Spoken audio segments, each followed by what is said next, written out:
Scored a run. He got it done for the Dodgers as they staved off elimination, and now LA asked for the same from their group today, and the focus is on number 21 for the Dodgers, young Walker Buehler. This postseason does not have a decision. Good numbers, good ERA. Opponent average against just 170. And here's a lineup for the Atlanta Braves here in Game 6.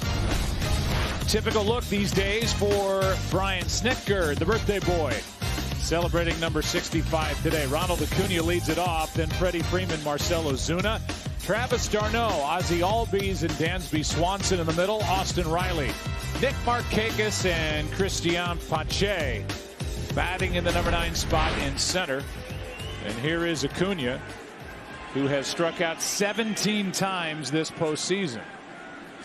And he, being the leadoff hitter, is the table setter in the wins this postseason. He's hit .311. In the losses, he's hit .119.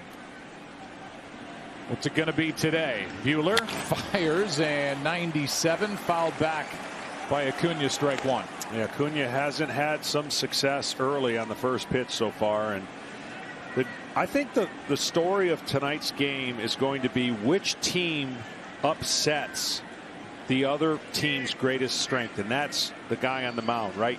Neither pitcher, when you come into this game, thinks they're going to give up many runs. Will pop up into right. Betts hardly has to move. And that's out number 1 as Acuna now 3 for 18 in this LCS. Our keys to the game is presented by Ford. Yeah, you got to try to find hits. There's not many out there, and you're going to have to get key hits. You see the batting average against Buehler is just historically low, and that's what he did in game 1. The Dodgers have to control the strike zone. When they do that, they have exploded offensively. You saw the first pitch numbers and ahead in the count. That is just poured in there at 99 to Freddie Freeman, who John just talked about in our opening. He's been all over the place, hitting .444 in this LCS. And the more you see him, the more you love him. He is just basically the perfect ball player. Somebody who hustles, good base runner, big guy, power, Gold Glove Award winner at first base. He does everything. 11 years with the big league club. Here's a 1-1 pitch. That is strike 2. I'd be very surprised if Buehler goes to a curveball here. It was this exact same situation in game 1. A 1-2 curveball that Freddie was able to get the Braves on the board with a home run. One of his 2 so far, and here he grounds the other way, which he has shown a propensity to do, and that's taken care of by Seager, 2 out. See, the thing about Buehler is his pitch mix is incredible. What's down is the strike percentage on his cutter, slider, and 2-seamer, and you can contribute that to that blister. It's getting better, but you're talking about 66% for strikes as a cutter, down to 40, and same thing with the slider and the 2-seam. 4-seam fastball's been fine, curveball's been fine. Those are the 2 pitches that aren't impacted by the blister that everyone keeps asking him questions about. Here's Ozuna. And there is 99-mile-per-hour heat from Walker Buehler, who has 67 career postseason strikeouts. That is 3rd on the Dodgers' all-time postseason list. Behind Clayton Kershaw, way ahead at 193, and Kenley Jansen just in front of him at 76. There's a fly ball into right, and that could not have gone better for Buehler or the Dodgers. 7 pitches, 3 outs. Dodgers coming up in the first. No score. More about him. 7th overall pick in 2012 by the Padres, part of a 6-player deal in 2014, ending up in Atlanta. The winning has just followed over the last couple of years. There are his numbers from game 1. And when he takes the mound, as John told you, the Braves are 13-1. This season. So this is the guy they want out there to try and stamp their ticket to the World Series for the first time since 1999. Yeah, last time out he established his fastball, especially to Mookie Betts, on the inner part of the plate, and then he was able to spin that breaking ball throughout the game at will. See if he pounds the fastball again trying to get ahead of these dangerous hitters. That is just up for ball one. Betts, then Seager, then Turner. We'll give you the lineup in its entirety here in a moment. 1-0 pitch from Fried is a check swing foul. So Mookie Betts is first up. The red-hot Corey Seager bats second. Justin Turner hits third. In the middle, Max Muncy drew a huge walk last night in front of a 3-run shot by the guy behind him, Will Smith, the DH. Cody Bellinger, A.J. Pollock, Kike Hernandez. Austin Barnes does the catching. That misses with the breaking ball in the count 2-1. Well, when you throw out a lot of those stats with the breaking ball and curveballs, the average person might say, well, why don't the Dodgers just sit on breaking balls? That's not that easy when you've got a fastball like Max Fried. Most hitters will tell you they don't want to come off the fastball. Here's one into right center field, and Betts got under it just a bit. Easy to grab it is Pache, and there's one down here in the first inning. Well, there is no hotter hitter on the planet right now than Corey Seager. And he is setting records all over the place. Our player resume is brought to you by Indeed, and here are the numbers. Hitting .400 in this NLCS, 4 homers, the 10 RBIs, the first shortstop all time in a postseason series with 4 home runs in a postseason set, as he's behind on the count here 0-1. And he's the guy that doesn't give you a whole lot of pitches to tell the world how great he is on television. 10 RBIs right in the middle of it, and here's one into right. Down the line, it is gone. Seager's got another. And the Dodgers jump on top in Game 6. Home run number 5 for Corey Seager of this LCS.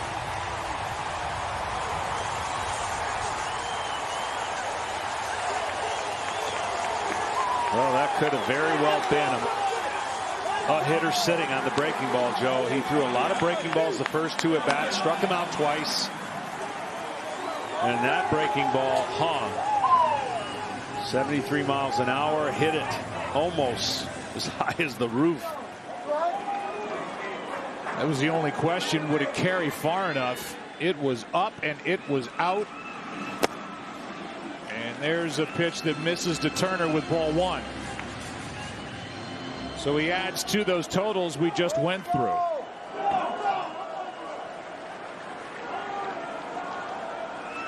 #15th RBI, now one into left center field. Back is Pache off the bat of Turner. It's gone.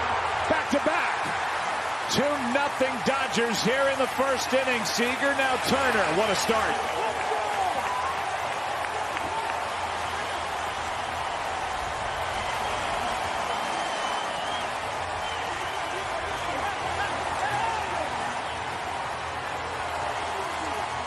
Not just his first home run of this LCS, but his first RBI. And now Seager applauding his infield mate, Justin Turner. Let's go back to the home run by Seager that was launched. Yeah, breaking ball, hanging breaking ball, the recipe for fly ball for sure. And the backspin on that allows it to stay in the air and go the distance it needs for a home run. And then Turner, who has a nice hitting streak, extended right here on a fastball in. And another one just outside the glove of Pache. This is, you're not going to see 2 closer opportunities to rob a home run. And I got to say, earlier in BP, the wind was blowing and it was really difficult to hit a ball out of center field. I don't know if it's shifted, but that ball carried a long way for Turner. Turner now 25 extra base hits in the postseason. He is climbing the charts. Number 2, all alone behind Chipper Jones on that list for third baseman, who has 29 in his Hall of Fame career. Back-to-back home runs. Muncy at the plate. So in a game like this, Joe, I made the point, it's who's going to shock the other person first. This is definitely a blow and a shock to Max Fried. Not many games have started out like this, and he'll have to hold it right there. Solo home runs are not the end of the world, but the Dodgers did everything they needed to do to kind of shock the system of the Atlanta Braves early. No, it's inside. 2 balls and a strike now on Muncy. Muncy in last night's game was hitless, but he drew a walk in front of the 3-run home run by Will Smith that just changed the game. It put 2 on. It brought Smith up. Will Smith waited. And on a 3-2 delivery, Will Smith, who waits on deck and is DHing in this game, drove one into left, and the game flipped. Fried brings it on 2-2. Skips in. The Dodgers came into this game 6 with 72% of their runs via the home run ball. 3rd highest percentage in LCS history, and they've added to it. 25 of the 34 runs scored against Atlanta pitching. That is down. Back-to-back home runs. Now the walk to Muncy. You dream of these as center fielders, to get to a position to rob a home run, and that was close. The other one the other day was even closer. Yeah, that was Seager last night in the 4th inning, and now the ball hit by Turner in the 1st inning in game 6. Well, Max Muncy has done it again, drawn another walk. That's his 9th of this LCS. Leading the way in that category as Smith tries to shoot the gap in right center. It's down for a hit, and digging for 3rd is Muncy. Safe. 1st and 3rd, 1 out on a single to right by Will Smith. And the Dodgers have come out firing here in the 1st inning against Max Fried.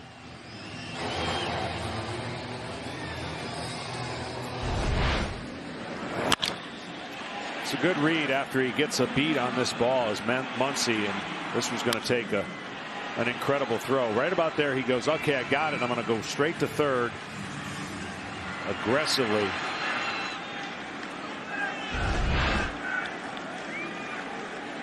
Sets up the easier RBI chance for Cody Bellinger. Only 1 out. Bellinger with just 3 hits in this series. One of them has left the park. Trying to slug one out here, and that's strike 1. Corey Seager, by the way, with his 5 home runs, that's an NLCS record. It's also the most of any Dodger in any series in their postseason history.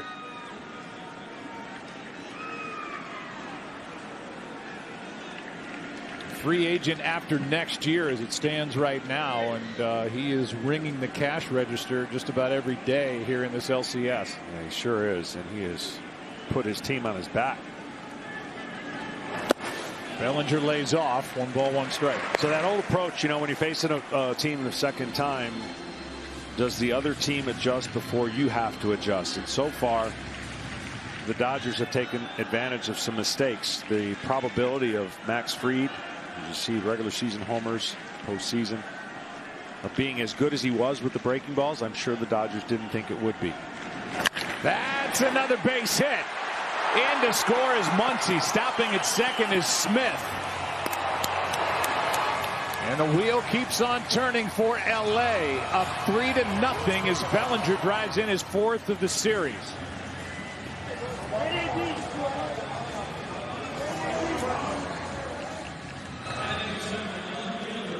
Here in the dugout, them yelling great AB, great AB is just as important as getting a hit. But right now the slider is popping out of his hand a little flat, and that's a money pitch away to a lefty. He abused Bellinger early in the series with that pitch, and so far a homer and a few hits already. 3 runs in support of Buehler. The batter is A.J. Pollock, and I bet the last thing pitching coach Rick Kranitz ever thought he would do is go to the bullpen phone in the 1st inning with Max Fried on the mound.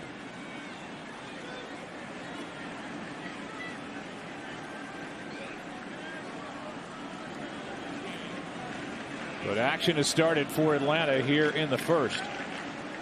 And it's the right-hander Jacob Webb, who worked in last night's game. Pollock is 3 for 13. A stunning start to this ball game here in Game 6. Pollock takes one for strike one. Well, the Dodgers have now hit homers in 6 consecutive games. It started off this postseason really with power outage, and now it's been kicked into gear at the right time when they have no room for error.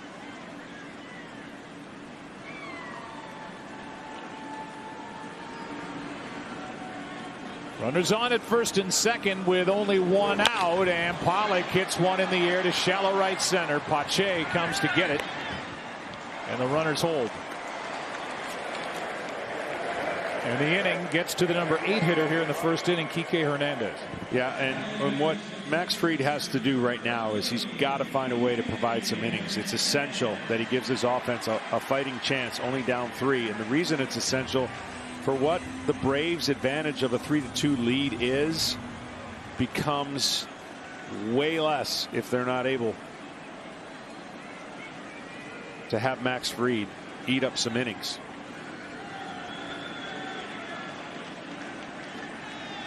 Hernandez looking for a 2-out RBI hit. Takes a strike. Kike homered against Fried back in Game 1.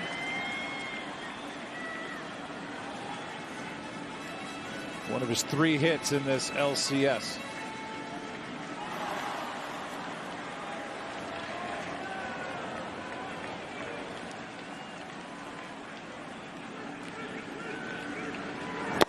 That is down. 1 ball, 1 strike. Yeah, he hit that home run, an 0-2 curveball. So 2 mistakes that the 2 stud pitchers made early on. One by Buehler to Freeman. And that was pretty much it. It's a different story early on today. 1-1 now.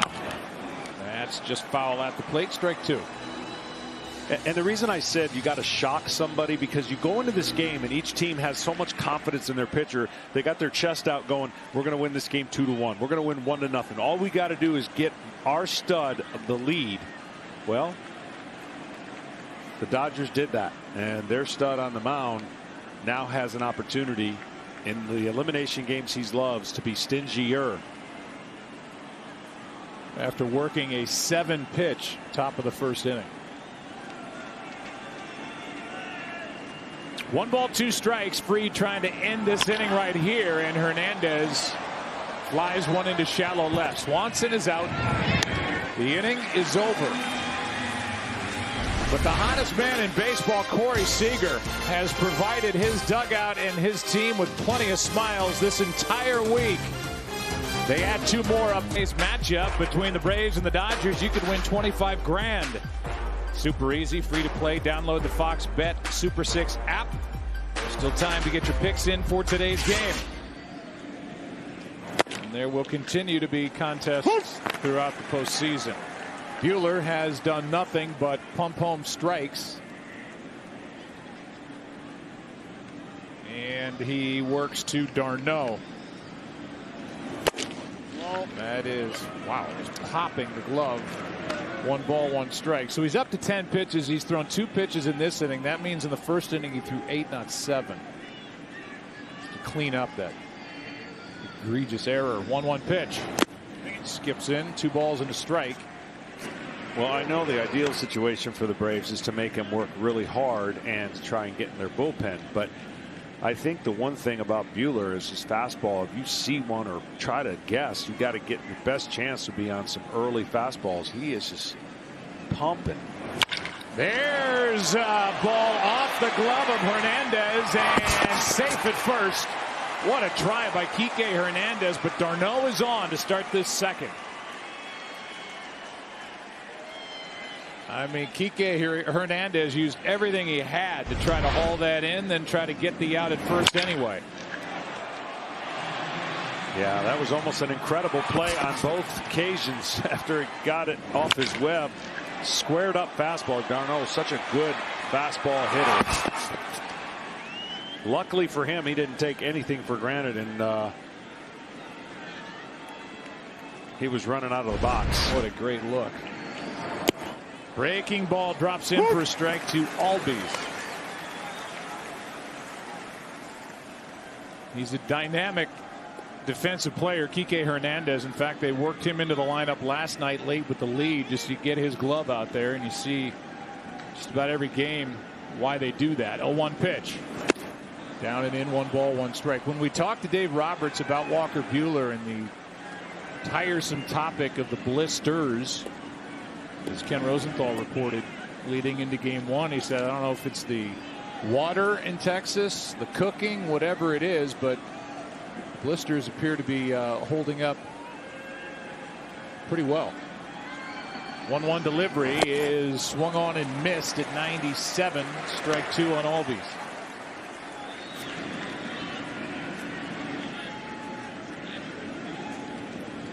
He's been using a product called Stan's Rodeo Rub.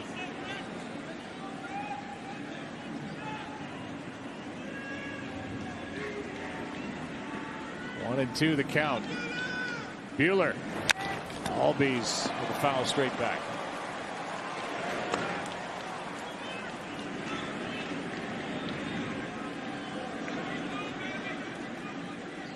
Did you ever deal with blisters when you were? I did.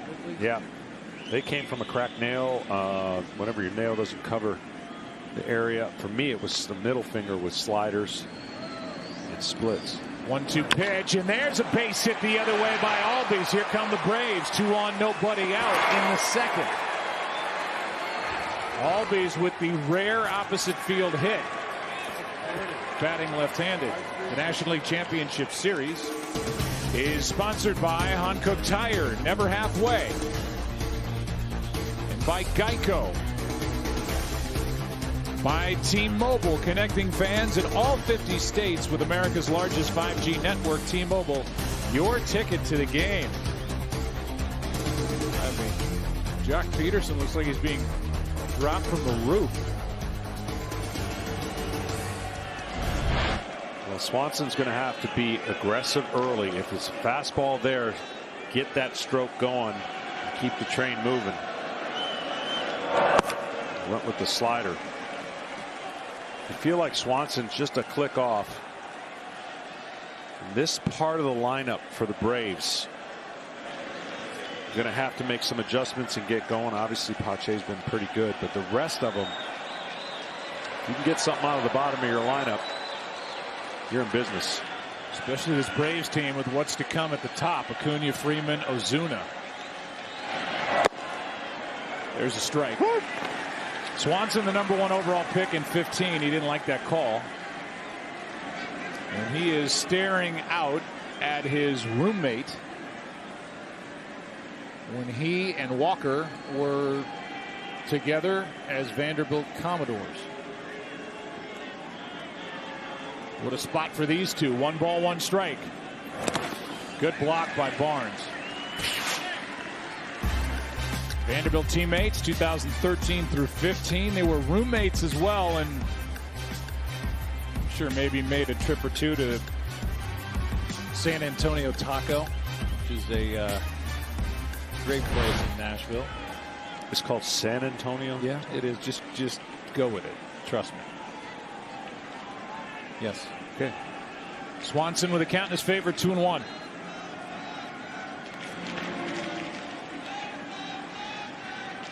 Buehler yet to ring anybody up with a strikeout.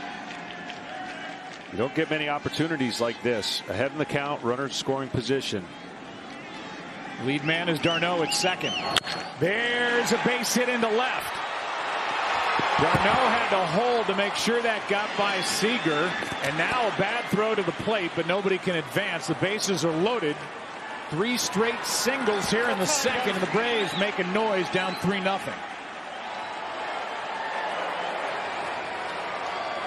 Well, coming into this game, we talked about how hard it was to get hits, and 3 straight hits. The only bad news for the Braves, no runs.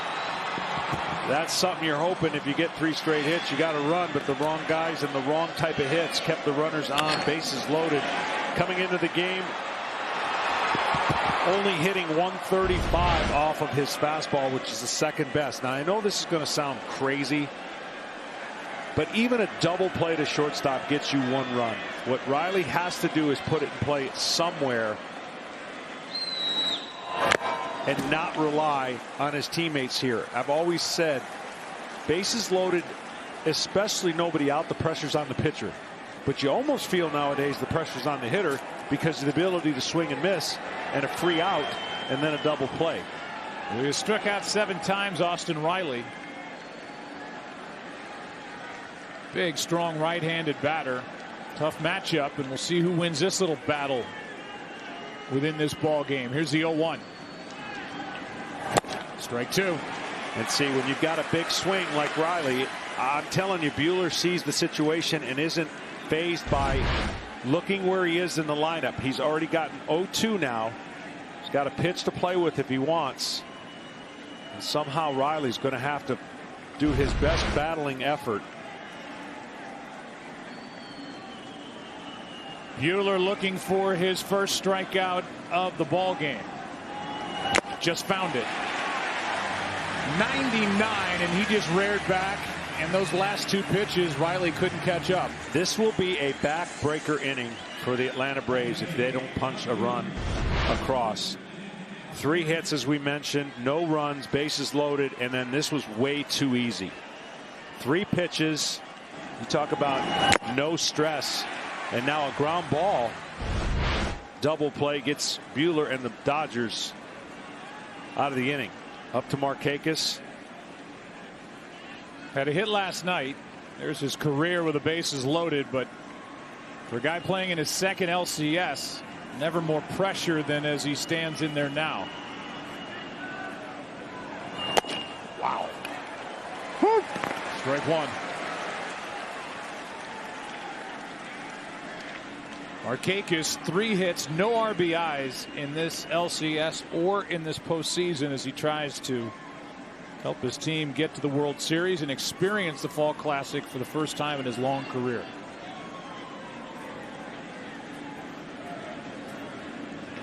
Strike 2.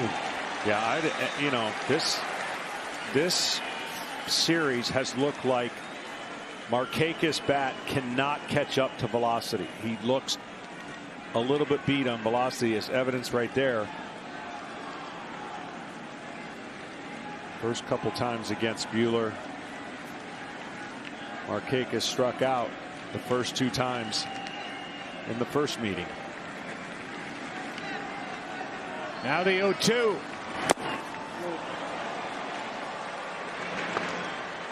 .6'2", 185 is Walker Buehler. Told us before game 1 he's added some weight this year. He's about 10 pounds heavier than that. But every bit of him gets behind these pitches and rushes it up there in the high 90s. He has a count 1-2 on Markakis.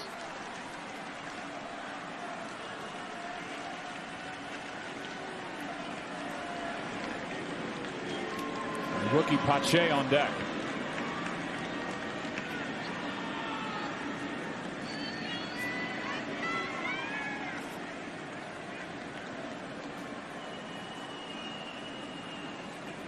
One-two pitch.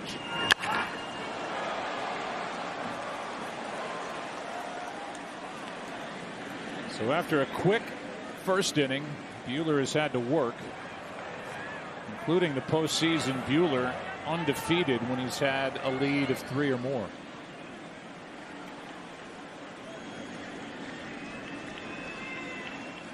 Doesn't mean the Dodgers always win, but he has never suffered a loss personally. Dodgers are 21-3. The next. No. 2-2.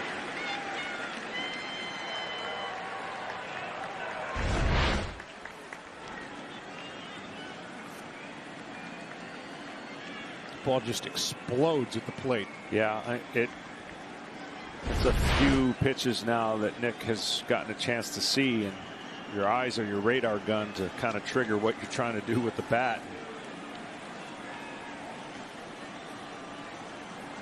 He has to figure out a way to get on the ball. He strikes out looking. This is what an ace looks like. Absolutely. And there was never a body language change whatsoever when the bases were loaded. And it actually upticked in his stuff. And you talk about a rookie now at the plate who's been really spectacular considering. I mean, in any era, what Walker Buehler can do backed up like he has been in this second inning, it plays. 3 straight singles, bases loaded, nobody out, a strikeout of Riley, a strikeout of Markakis. And this inning is up to the rookie, and now Austin Barnes is going to go out and visit as he and Buehler couldn't get together on what to throw.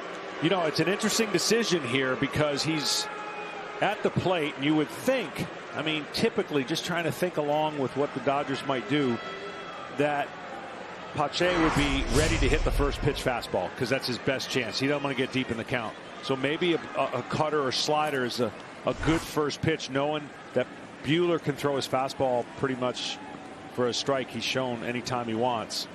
Let's see what they decide. That meeting also probably something to do with the signs that they were given.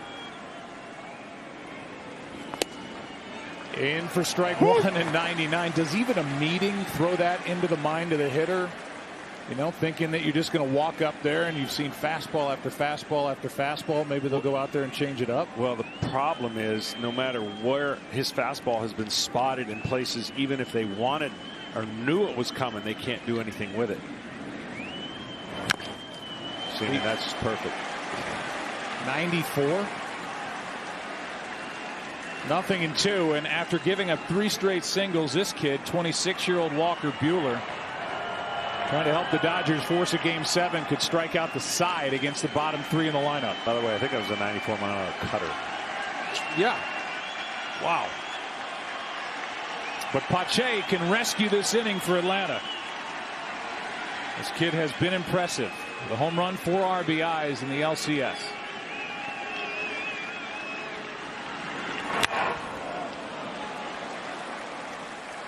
At least he's got a shorter stroke, you know, to give himself a chance. He would have been a better hitter to be up with the bases loaded, nobody out, than unfortunately Riley was, and 3 pitches and he was out.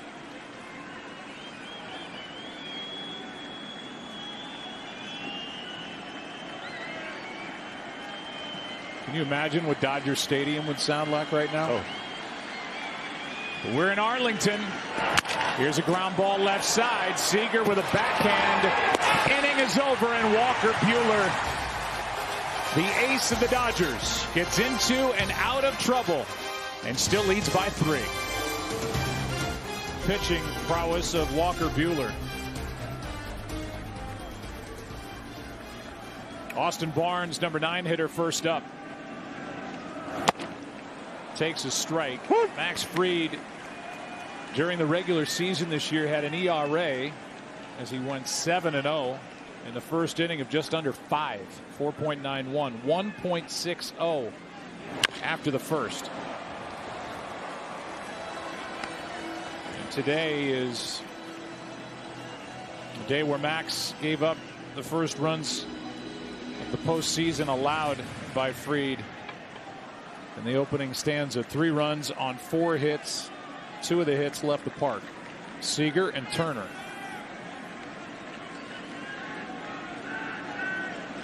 Well, he's just a tick off tonight, and you can tell that with the little extra hop on his fastball that's not there, and just a little bit off on his breaking pitches, and that's what the Dodgers were hoping as he dominated them in those categories in Game 1. Again, innings right now, the most important thing for Max Fried for the Atlanta Braves. Here's the 0-2 to Barnes, who gets the start behind the plate. Last night, Chris Taylor hurt his leg down the left field line. Talking to Dave Roberts, he thinks Taylor could be available late to pinch hit, play some defense. Actually came out of that better today than they imagined he would. But that leaves this ever-shifting lineup for Dave Roberts with Will Smith as the DH. And Barnes gets the start behind the plate.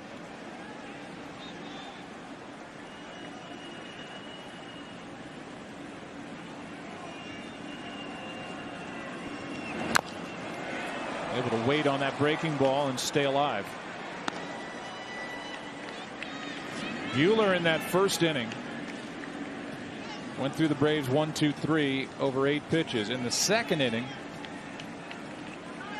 Atlanta able to load the bases with nobody out. And then 2 strikeouts and a ground out followed. That's upstairs. And John, 67 strikeouts this season for Buehler, all in regular season and postseason, and 2 of his fastest 4 strikeout pitches this year came moments ago. Yeah, and they were, you could say, 2 of the biggest ones because of where his team sits. There's a strikeout to start the inning, and the first strikeout of the game for Fried. Well, when you see Max Fried, the combination that he has, fastball coming out of the hand right here, it's got an electric hop to it. And then he throws this breaking ball right off of it. So the hand position, well, look at the timing that the hitter has to make. There's the fastball, the red line. Here comes the curveball, the blue line. But then look at where it crosses. Where it crosses is key because the hitter has to decide if that's a ball or a strike. Unfortunately for tonight, that pitch popped out of his hand and was so easily seen by Seager. Here's Betts on with a single with 1 out. Pache gets it back in, and that was the home run swing by Corey Seager in the first inning on that over-the-top curveball. Yeah, so recognizing it for Seager was much easier because of where it popped out of his hand. There's the curveball. See how it pops straight up, and his stride, everything takes him to the ball, and of course he hits a mammoth pop-up. Then here's a 2-seam fastball that doesn't really do what he wanted it to do, and of course staying inside the ball. Turner's so good. He gets the barrel of it to it, and then of course Mookie Betts on a slider that kind of slurves laterally in the strike zone. So definitely a much different Max Fried in his stuff second time around. Seager fouls it away. If the pitch has been in the zone, for the most part, Corey Seager in this series is just taking a crack at it. He really has. And again, you've seen all kinds of styles of hitting. He doesn't move in the box. He's not falling down when he swings. He's not going to one knee. He's got control of his mechanics. And even that swing right there, right? Controlled. It isn't super aggressive. It's not winding up like a lot of guys do. And he'll have his share of strikeouts if you make pitches against him. But I can promise you right now, the ball looks a lot bigger to him than it does about 80% of the guys in this park.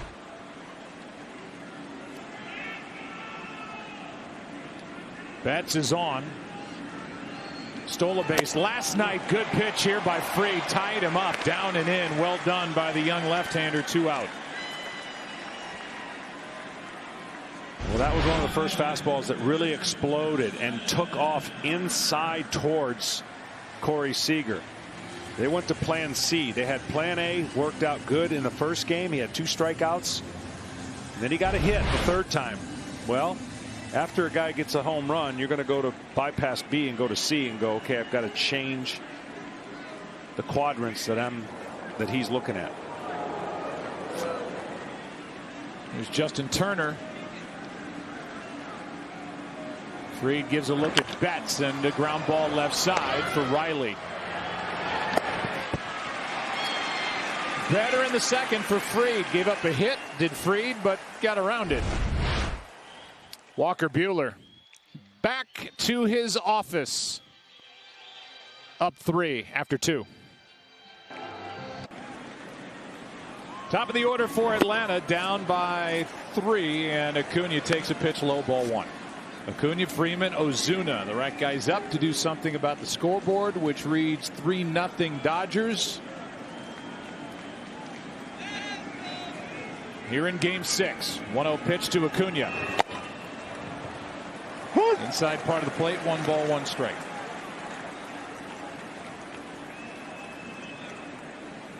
Acuna needs to find a way on base and use his legs. Create some stress there. Fly ball into center. Back is Bellinger. Acuna jammed just a bit. Still basically took it to the track in right center field. Tom Verducci Well, Joe, the education of a pitcher does not stop when they get to the big leagues. For Walker Buehler, let's go back to his first postseason start.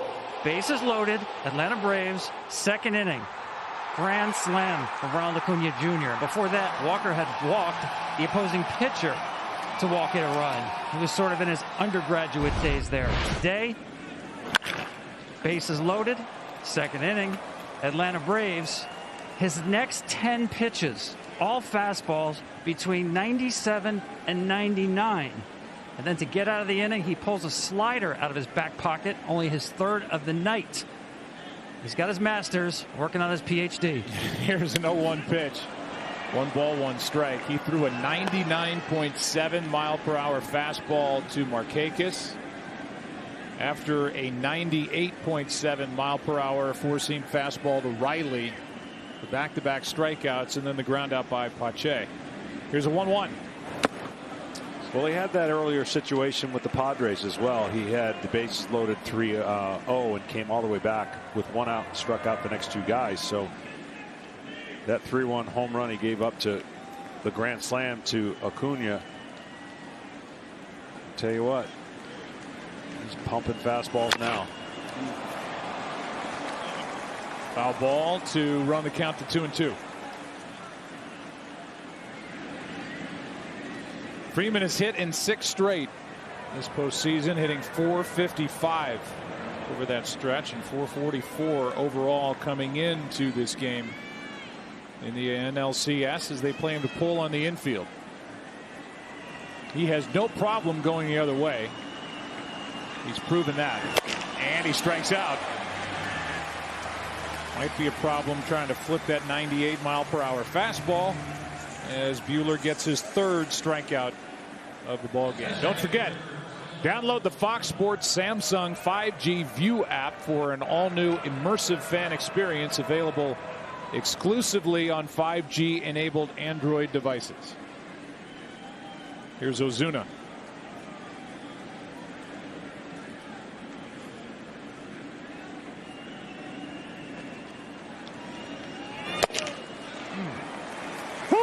So you go up there knowing that you're going to get a high percentage of a certain pitch, but if a pitcher keeps pounding it in the outside part of the plate, there's nothing you can do. You can't pull the trigger. Ozuna's a good fastball hitter.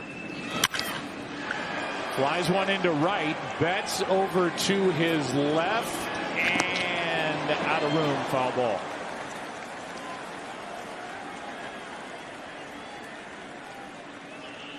Drifting with it. That ball was at least playable. It hit to the foul side of the right field line, but Betts couldn't get there.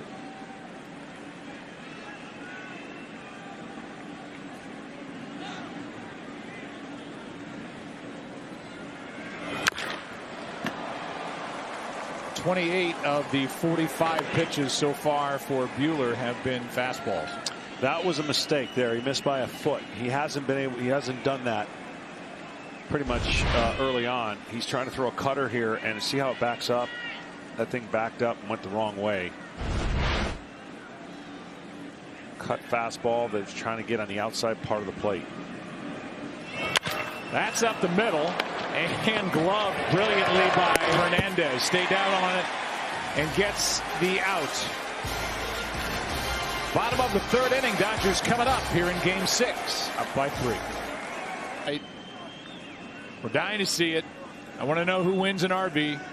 We need to interview him. Strike 1 to Max Muncy. Underway in the bottom of the 3rd. During the NLCS, every time a batter hits a home run that hits that hit it here sign, a fan wins a new RV from Camping World. Muncy drills one through the hole and into right center field, and it takes a good play by Acuna to cut it off. All you have to do is visit campingworld.com/NLCS. Muncy on base for the 2nd time in the ball game, and he has his 4th hit in 16 at bats in this series. Here's Will Smith.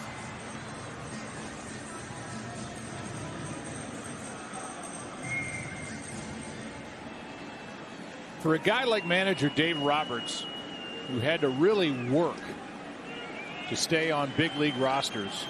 And he bounced around, and he was always a valuable piece. Obviously, here's a close one at first. Once he able to get back.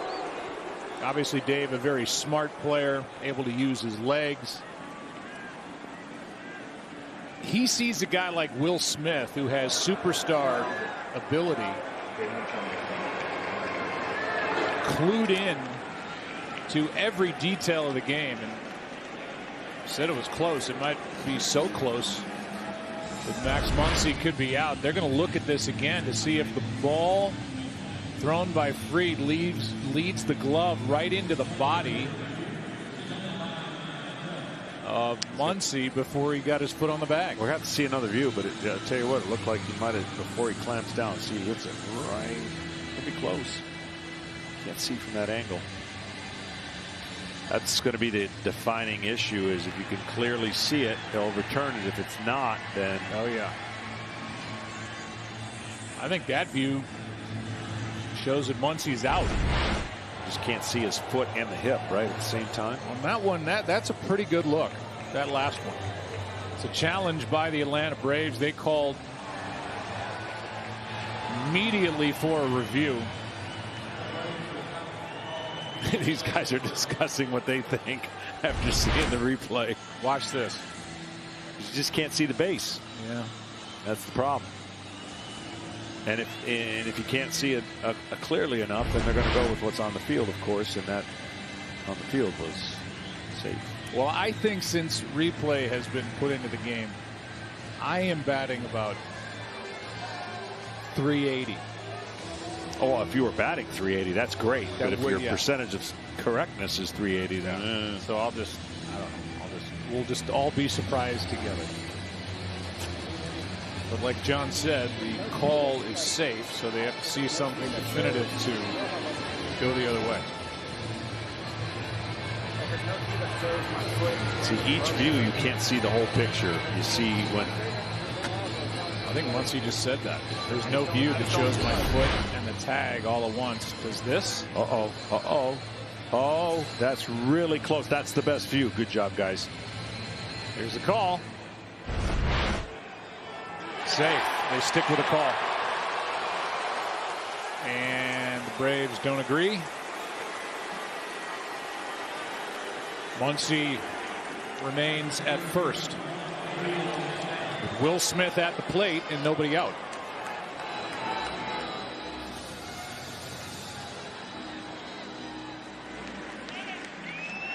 Early on in the game one, he threw him a lot of curveballs and then got him with strikeouts up, fastballs. Will Smith struggles against curveballs from the left-handed pitcher, breaking balls in general. Smith takes a strike. Woo! By the way, Max Fried has picked off 10 runners since the beginning of last season. That is the most in baseball, and I'm sure he believes he has 11. A 1 pitch is in the dirt. Well, the one thing he can do athletically is hang on that leg up in the air a little longer than most and make his decision. Most of the time you're making your decision on what you're going to do. Most of the time left-handers give it away one way or another when they go home. That's the only way you can steal off of left-handed pitchers. But when you have a deceptive move, it's when you definitely have a better chance to pick off a runner. Strike 2 on Smith. And let's face it, Joe, there's some previous left-handers in this game that had a great balk move. It's one of the hardest for the umpires to determine on that 45-degree angle, so to speak, between the rubber, home, and first, of where you're supposed to step towards. And a lot of those cagey veterans used to balk and pick guys off. You want to throw any names to your accusations? Here's a 1-2. Getting older, I got to look them up. Well, I mean, I'm not saying this was the balk guy, but the best guy in the time that we've been covering games nationally at Fox would be Pettit. Yeah, Andy Pettit. He flirted with that 45-degree angle, and he had a great step off and a great pick off naturally.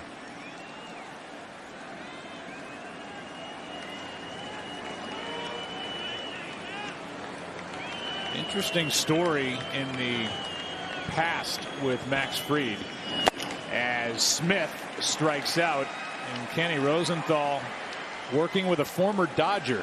That's right, Joe. Reggie Smith. And they met when Fried was a young boy in the Encino Little League. Smith ran a camp and an academy at the Encino Field, and he became close with Fried's father, Jonathan. Now, fast forward to last spring of 2019. Dave Wallace, longtime member of the Dodgers organization, at that time the Braves director of pitching, organized a meeting. The meeting included Smith. He invited Smith to fly cross country, Braves officials, and Fried. The idea of the meeting was to let Fried know how many people were behind him. It gave Fried a lot of confidence, and coincidentally or not, his breakout followed.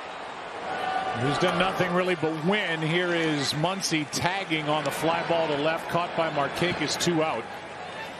Went through some of the numbers earlier, but 24-6 over the last 2 years, 7-0 this regular season. And in this postseason, no decisions, but he's pitched really, really well. He has, and because the Braves have fallen short with some injuries and starters, I personally, I like to see kids come up and stay in a role. He bounced around early, learned some things, was in the pen, and he'll be a starter for the rest of his life. So he's taking notes and refining his craft to where he'll be one of the elite left-handed pitchers if he continues to stay healthy. 6'4", 190, Santa Monica. He's probably disappointed at the DH. He's a pretty good athlete, good hitter. I'm good with it, Joe. You are? I am. I really am. I'm good with it. I've gone to the other side. I like the competitive balance. If we're going to have the rule, then take away interleague play if you're going to have the pitchers hit. So that is in play going forward, certainly hanging there, the universal DH. Strike one here on A.J. Pollock, who's 0 for 1. I know chicks dig the long ball. I get it. You're so bitter about that commercial. Oh, yeah, I'm bitter. Glavine and Maddox. Love you guys, but it's a long time ago, John. 0-1 the count.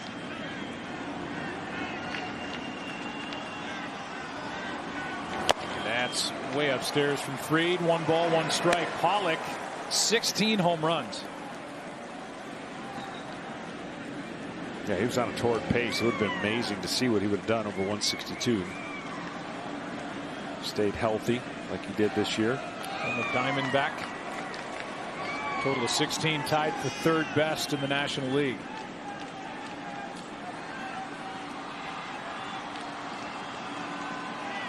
One pitch is hit hard to Swanson. The short route to second, the force out 6-4, and they move to the 4th inning. Some of the young guys trying to mount a comeback against Walker Buehler, trying to complete that comeback against Tampa Bay. And then, if necessary, we'll be back tomorrow night for Game 7 of this series between the Braves and Dodgers at 8 Eastern, 5 Pacific on Fox, also simulcast on FS1. Astros' second team in postseason history down 3-0 to force a Game 7. And away they go tonight on CBS.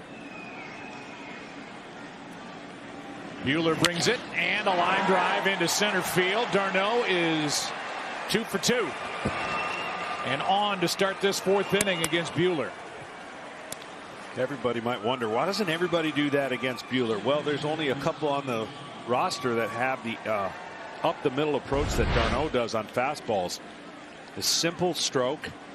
It's not a bad pitch down in the zone. He doesn't try to do too much. If he tries to lift this ball out of the ballpark, it might not be the same result. So he's having a solid year at the plate. And 2 for 2. Albies now. Plays off that delivery. Game 7 will be a matchup between McCullers and Morton, who were teammates with the Astros at one time in their careers. And Morton, pitching those incredible games for the Astros, is now doing it for the Rays. Fouled back by Albies, a ball and a strike. Clinching games. Morton's been pretty good, if my memory serves. Remember that Game 7 against the Yankees in the 2017 ALCS. Pitched 5 scoreless. Gave up 2 hits, struck out 5. And then McCullers finished that game off when A.J. Hinch wisely used his eyes to see that McCullers was locked in. It was refreshing in the day of just looking at matchup after matchup after matchup, and that combination got him through to the World Series. Was that the same game that he threw like 21 straight curveballs or something? I think so. Some crazy number. He just kept going to it. He's got a great curveball. Coming back from injury, the Astros certainly are happy he's healthy now. Albies out in front of it, and he fouled that one off his foot, I think. That's where it caught him. And he is going to try to jog off the pain. Ooh, off the inside of the right foot.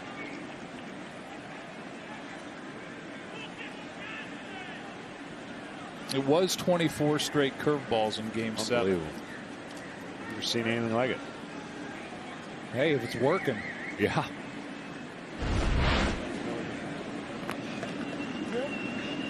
You sure? Albies able to. On you, brother. Now he has to tap the dirt out right back where he got hit. I was getting ready to say, you probably. Oh, wait a minute. That hurts. 1-2 the count after the hit by d'Arnaud. No. 2-2. Buehler tried to go back down and in.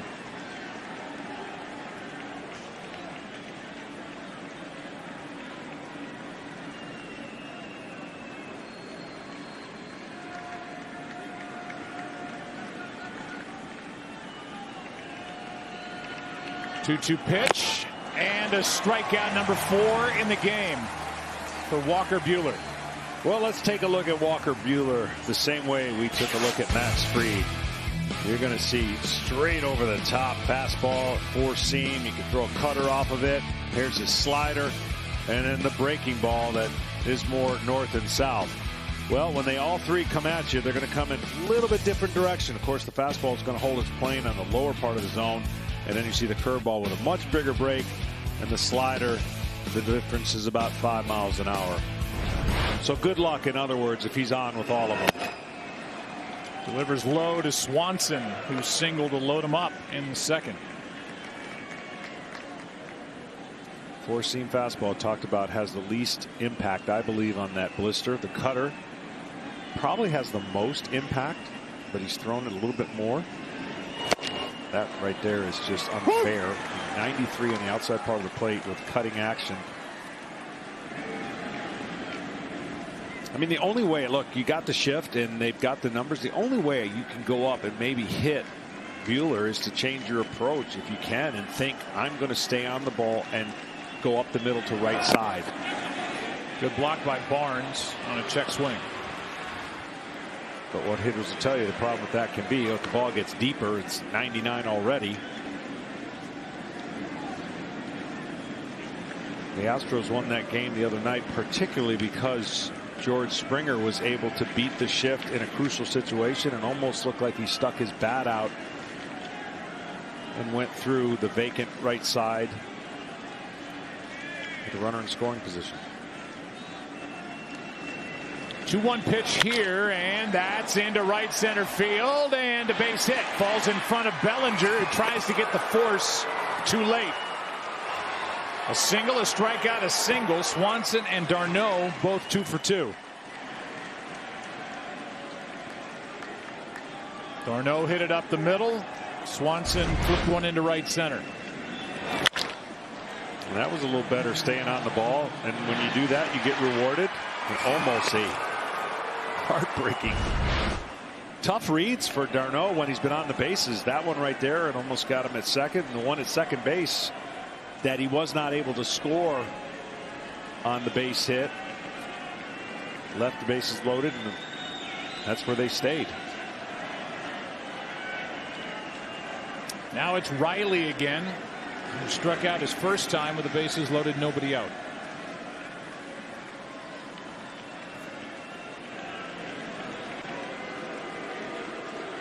And a meeting on the mound with 2 on and 1 out here in the 4th. Let's go back to that second inning and show you how Buehler got out of trouble. Well, 2 big swings on fastballs, 3 pitches, and blew the ball by Markakis, and then a ground ball. And you see the emotion afterwards. That is a huge pick-me-up. Riley does like the fastball. That's where his homer's going to come, but it's more of the sinking version. This 2-seamer has a better swing for the 2-seamer than he does the velocity. Even though the velocity, he's had, the 4-seamer 9 of career home runs coming into the postseason. We'll see if he adjusts his timing against Buehler here.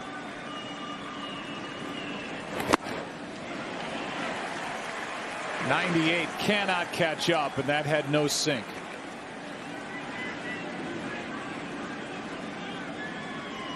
That number's going to have to change if they're going to go on to the next series, the World Series. Dodgers number 1 in runs scored this year. Braves number 2. That's strike 2 on Riley.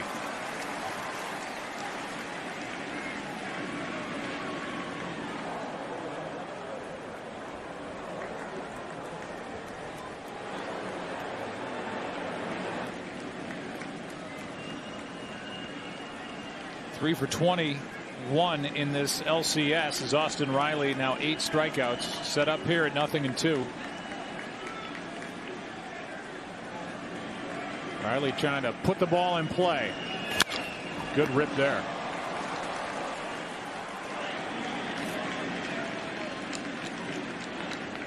Hardest challenge for a young power pitcher, and it's not going to be young only applies in age, but he's not young in experience, is when a hitter has had a hard time catching up to fastballs. Sometimes you figure, okay, he's fouling him off, now I got to spin something, and you've actually sped up his bat and given him a chance. 0-2. That is smashed into center field, but right at Bellinger. What a bad break for Riley. He crunched it. But out number 2, and the runner's able to get back to first and second. And that was a cutter. That's right what I was talking about. I mean, the fastball was getting by him, and Buehler got away with this cutter. Watch this ball cut, but see, it doesn't do what he wants it to do, and it actually slows down the velocity, and it allowed Riley the ability to catch up to it. Problem is, he had a little bit too much of a missile right at Bellinger. It's up to Markakis.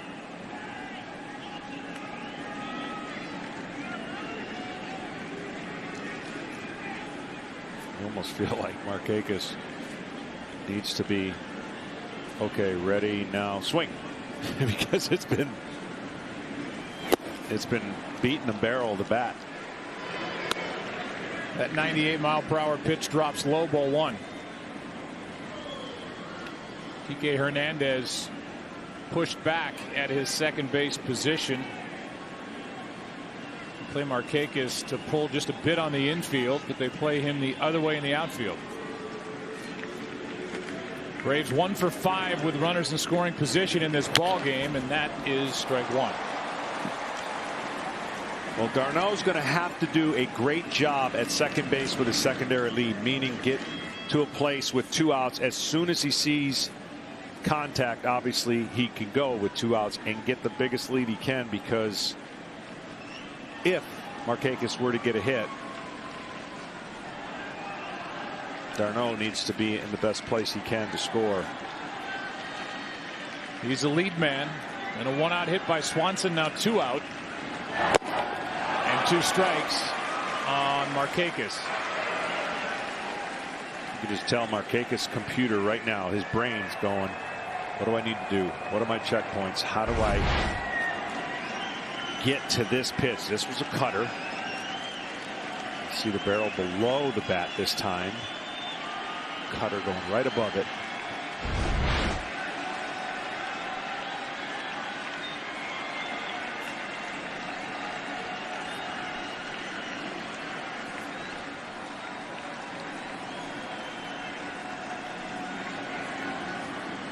Buehler brings it, and a ground ball back to the right-hander. Stabs it, flips it, inning over. And now the Braves have left 5. 1 for 6 with runners in scoring position in this game, and down by 3. Exactly how Max Fried is trying to get him out. So to the iPads they go, but with the rules that are in place right now, there is no video room that these hitters can retreat to during the course of the game. And Dave Roberts and Brian Snitker will tell you that it's kept guys out on the bench more, which both managers really like a lot better than everybody spread out and not together in the dugout. Kike Hernandez grounds to the left side, and Riley takes care of out number 1. If you're just joining us for this game 6, the National League Championship Series, the Braves lead it 3-2, but the Dodgers put up 3 in the first behind Walker Buehler. Corey Seager, absolutely red hot, second National League player all time with 5 or more home runs in a postseason series. That was Utley, the other, in the 09 World Series against the Yankees. Buehler has gone 4, and Max Fried trying to get through the 4th. Gave up 3 runs on 4 hits, including 2 home runs back in the first. Well, this has been really good for Max Fried to bounce back after that 3 runs. I said in that first inning, you know, it's a shock to your system as a pitcher, and you're like figuring out what's going on. And before you know it, you could be knocked out if you don't make the adjustments. He needed to give Snit as many innings as he possibly could, not only for them to come back this game, but to have the best chance, if they don't win, for tomorrow. Austin Barnes struck out his first time. 1 ball, 1 strike here. Takes high. Mentioned it earlier kind of in passing, but this is the 65th birthday of manager Brian Snitker. 44 years in the Atlanta Braves organization. 2018 manager of the year. Only one manager has clinched a postseason series on his birthday, and that was Alex Cora, who turned 43 on the day the Red Sox beat Houston in the ALCS 2 years ago.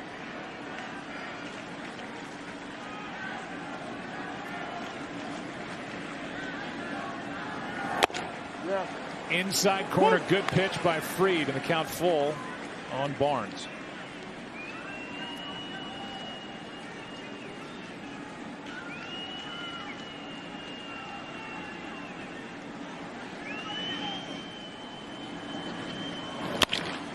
Little floater that is into right center field for a base hit. And his first of this NLCS. He's on with 1 out in the 4th. Albies got a nice jump and did the best he could to track that ball down.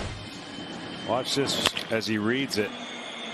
Very athletic second baseman.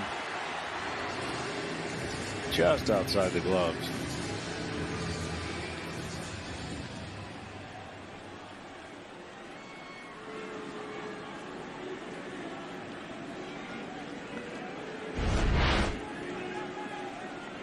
One on, 1 out. Back to the top of the order, and Mookie Betts, who's 1 for 2 in this game, had 2 hits last night, so he's starting to heat up.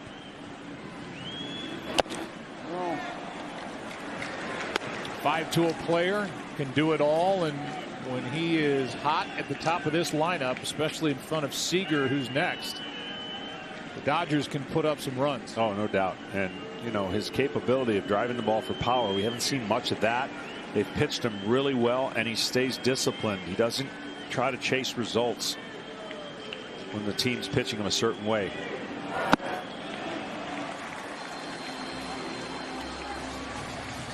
This is where the Dodgers have been. They've been dangerous. Ahead in the count, they have absolutely owned this series. Coming in here, they were hitting 340 ahead in the count. We talked about what they were doing on the first pitch. Here comes a 2-0. 3-0.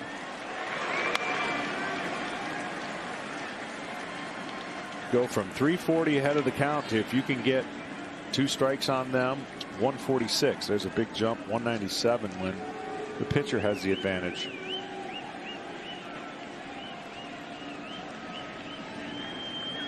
3-0 pitch on the way, and that's a strike on the inside corner.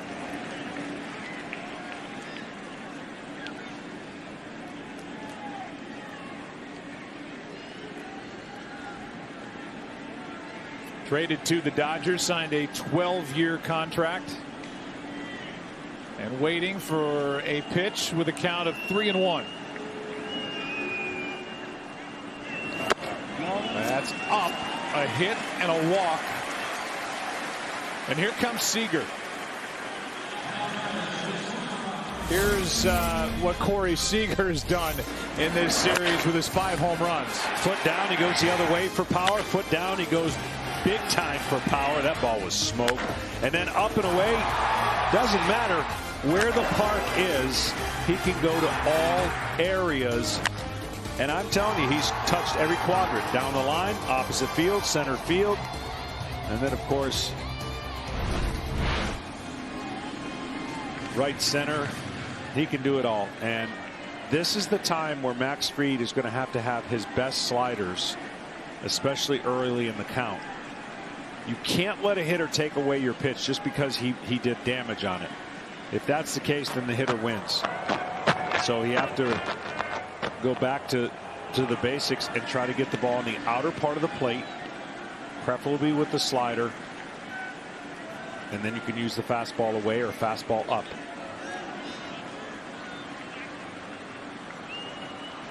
Runners at first and second, 1 out. And a ball outside. I mean, that's a good first pitch. He didn't chase it. That just shows you how good and locked in he's been, but you got to stay with it.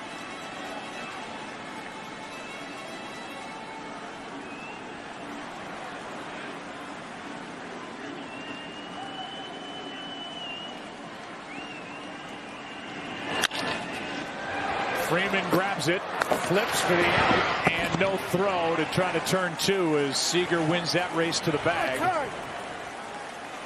The force out 3-6, and runners are at the corners with 2 down.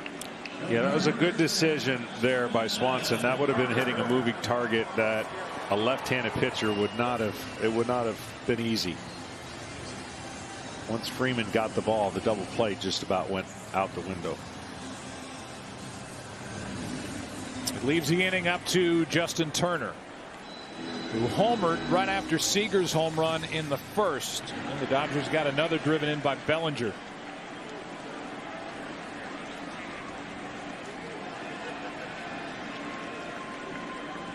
This is where Turner can be dangerous and hit that hole when the shift is on him.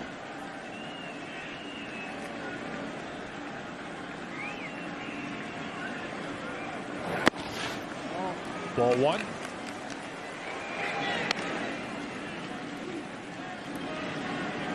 Nobody with more RBIs in Dodger postseason history. More opportunities these days.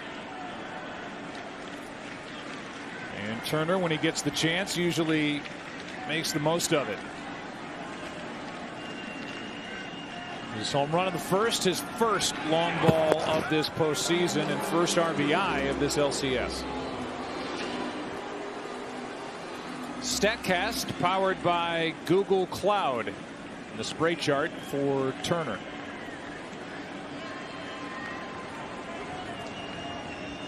Hence the shift.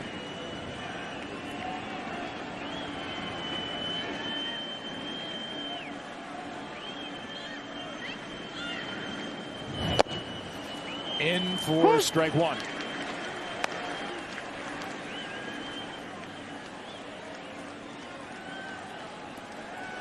Well, coming into this game, he had a 6-game hitting streak.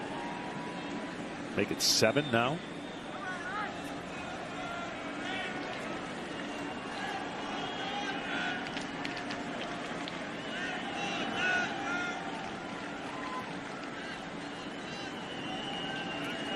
Time!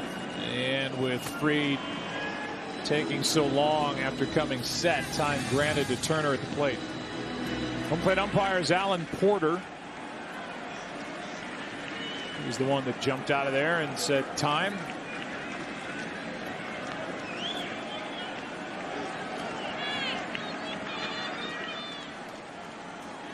Here's a 1-1. Scooped up by Darno.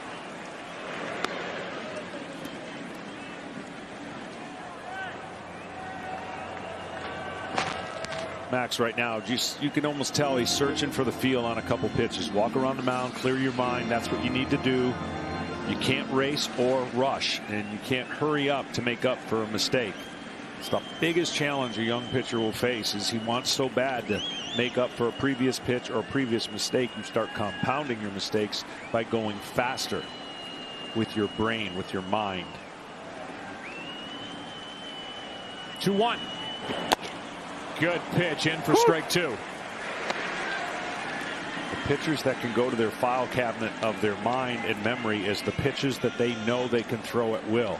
They've done it before and they want to go to it and be most committed no matter what the circumstances are. Even if it turns out bad, if you're committed on a pitch, you feel a whole lot better than if you're in between. Fried trying to pitch around a hit and a walk here in the fourth inning, keep it a 3-run game. Full count. That means that Seager will get a head start at first and a ball into one of these gaps. And this is a big outfield here at Globe Life Field. Not sure why they would have Freddie still hold him on. But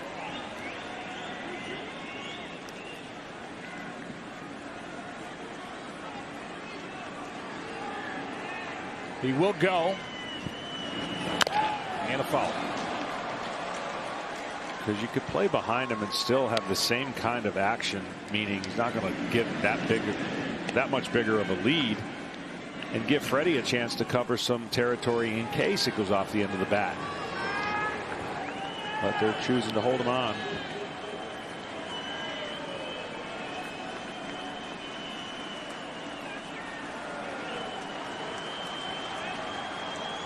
Dodgers looking to add on to the lead, and a ground ball left side for Riley. Gloves it, throws it. Good work by Fried. Gets around the hit and the walk. Dodgers now have left 6. We played 4. LA on top 3-0 in game number 6. And Walker Buehler back to the hill, misses low, ball 1 to Pache, the number 9 hitter and the rookie center fielder for Atlanta. 3-0 LA on the strength of 3 in the first, and the pitching of Walker Buehler. And Dave Roberts, manager of the Dodgers, nice enough to join us. You got to love what you're seeing from your right-hander. I am. You know, right now he's made pitches when he needed to. There's been some kind of flares, guys getting on base, some traffic, but you know, right now he's got really good command, and it's nice when you have an ace that can punch guys when you need to. So he's gotten that. Hopefully, he can get this first guy out and keep have nobody on base when Acuna and Freeman get up. And you told us before the game, your bullpen, despite all the work the last couple of nights, your bullpen is rested and ready to go, including Gratterall. Yeah, we are. That's a nice can of corn right there. Yeah, everybody's ready to go, and I think that with Gratterall for us, I'd like to stay away from. We've kind of pushed him the last few days.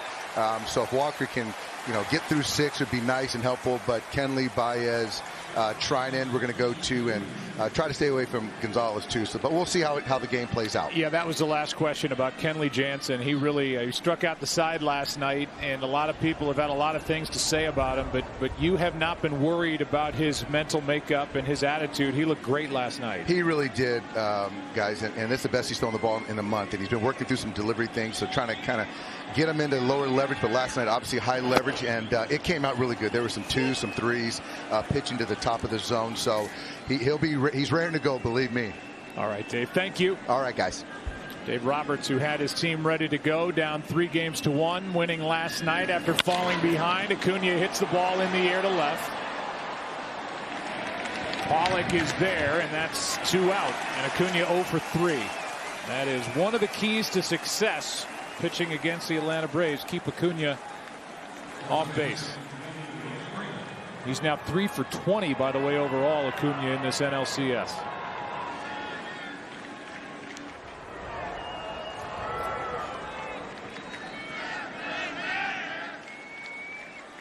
Five hits, 4 strikeouts, no walks.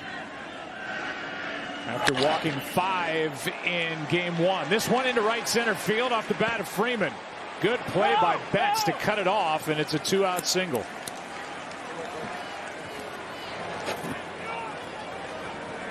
Well, the Braves are doing what they needed to do as far as find some hits, because we talked about Buehler just doesn't give up many, and I think that was their 6th hit. And the timing of the hits, unfortunately, have not produced runs. But if they can keep creating stress and make him work, maybe, just maybe, they can get into the pen quicker, because at 72 pitches, he has easily another 2 innings in him at this pace or more. Here is Ozuna. He takes a strike on the outside corner.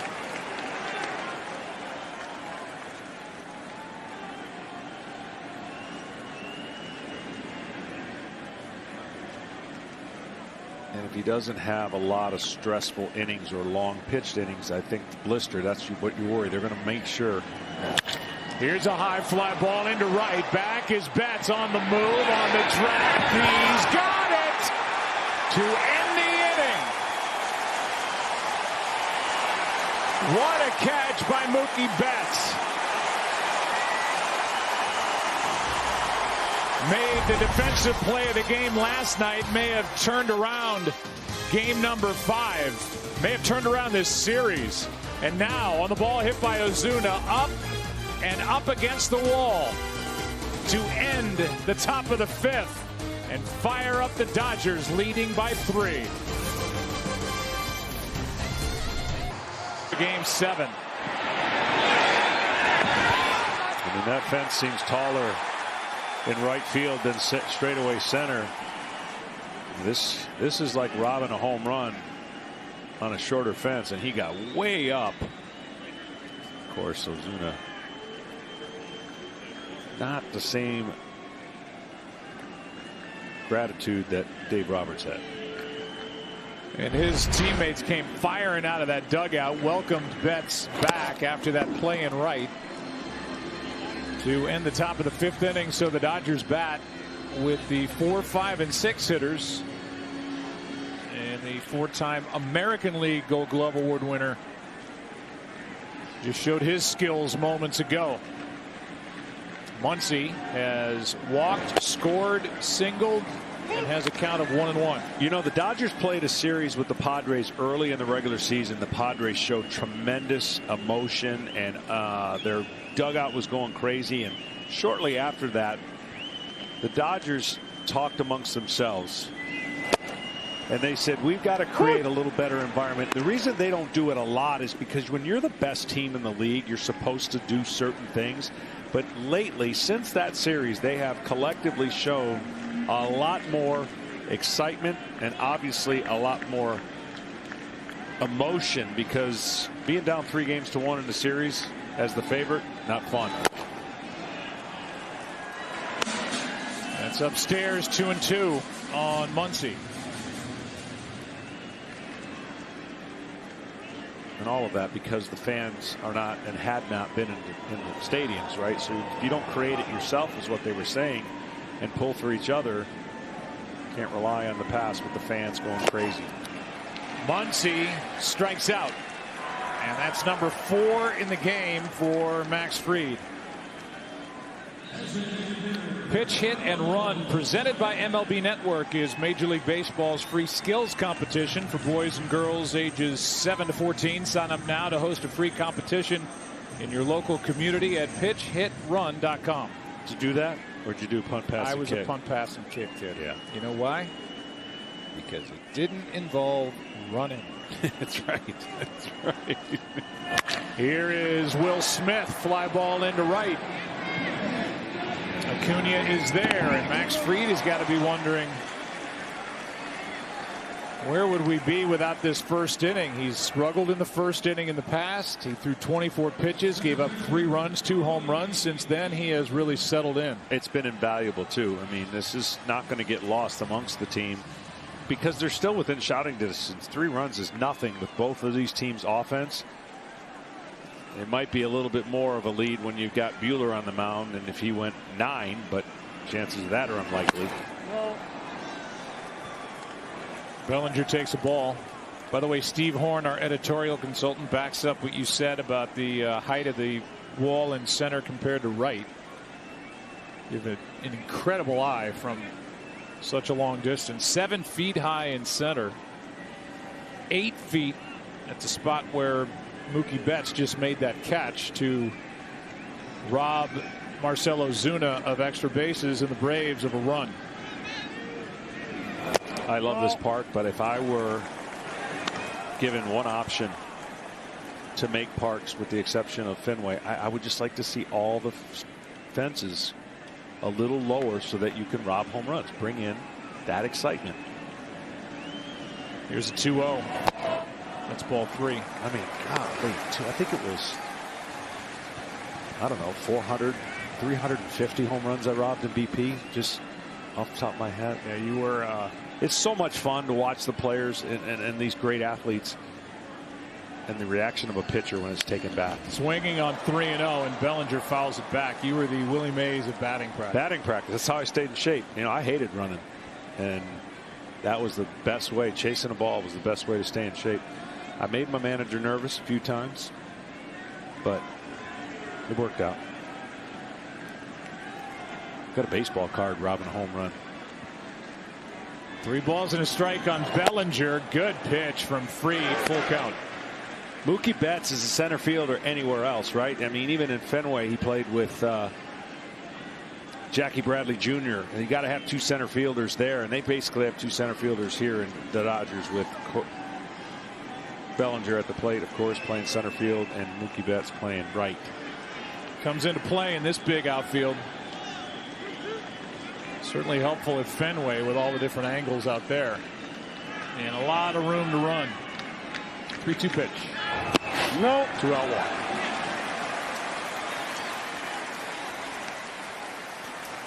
Bellinger has a lot of movements, but he's been able to stay off of a couple pitches he typically swings at. He's got that body moving towards first, opening up, and then any pitch away you think you can't reach, but had a special year last year. Brings in Pollock. Yeah, he's the reigning NL MVP. The MLB app is the one place to get everything for your favorite team's chase to the pennant, including video highlights, pitch tracking, much more. Download the MLB app today for the postseason in your pocket. Pollock 0 for 2.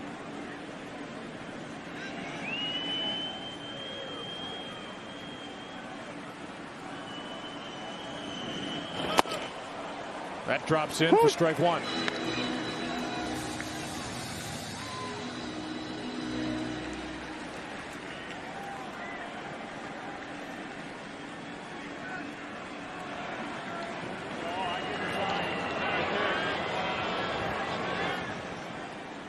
Bellinger and Freddie Freeman having a conversation over at first, while Pollock waits for the 0-1 pitch from Max Fried.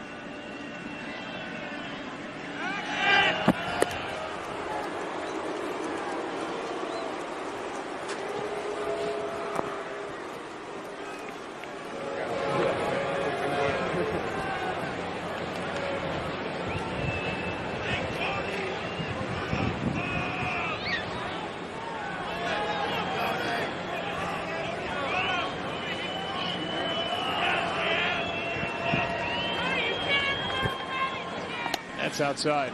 I think Bellinger's smiling at stuff his bench is saying as much as whatever Freeman's saying. They're right behind him. He opened his lights.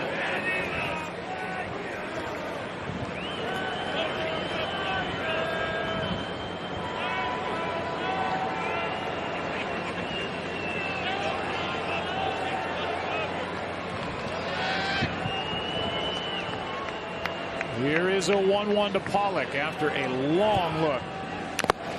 Strike 2. Pollock has dominated left-handers this year against fastballs, just crushing fastballs. So Max Fried's trying to mix it up in the best way he can and keep him off balance.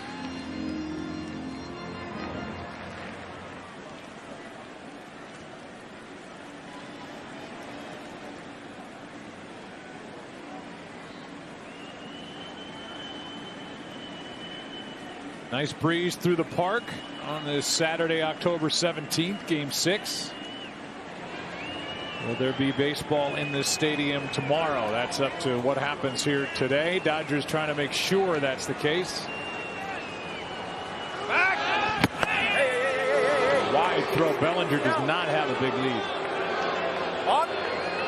And George Lombard able to kind of back out of the way too in case Freeman didn't corral that. Well, the way Fried stumbled, he was calling balk on this one. See where he stepped and he stumbled. He's trying to.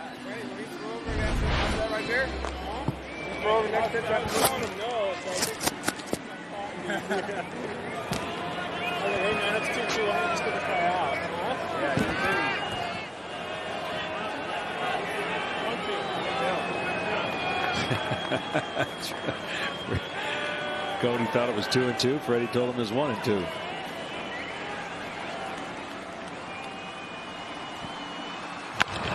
Off balance. Back to Fried. Inning is over. Max gets around the 2-out walk. We have played 5 innings. How about the glove of Mookie Betts? The play he made last night early turned that game around. And then moments ago, this up against the wall to Rob Ozuna. 3-0 Dodgers after 5. Game 6.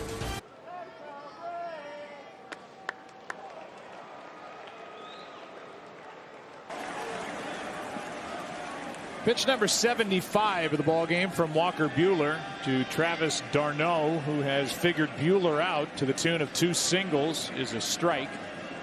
And now the next. Strike 2.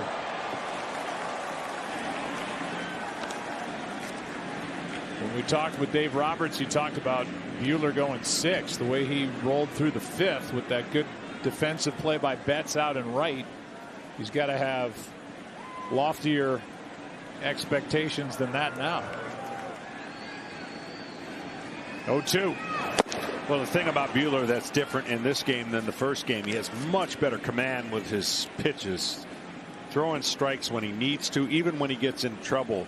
The strike percentage has to be as high as possible with runners on because he's gotten out of that fairly easy.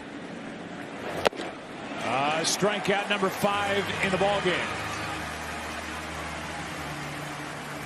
1 out in the 6th.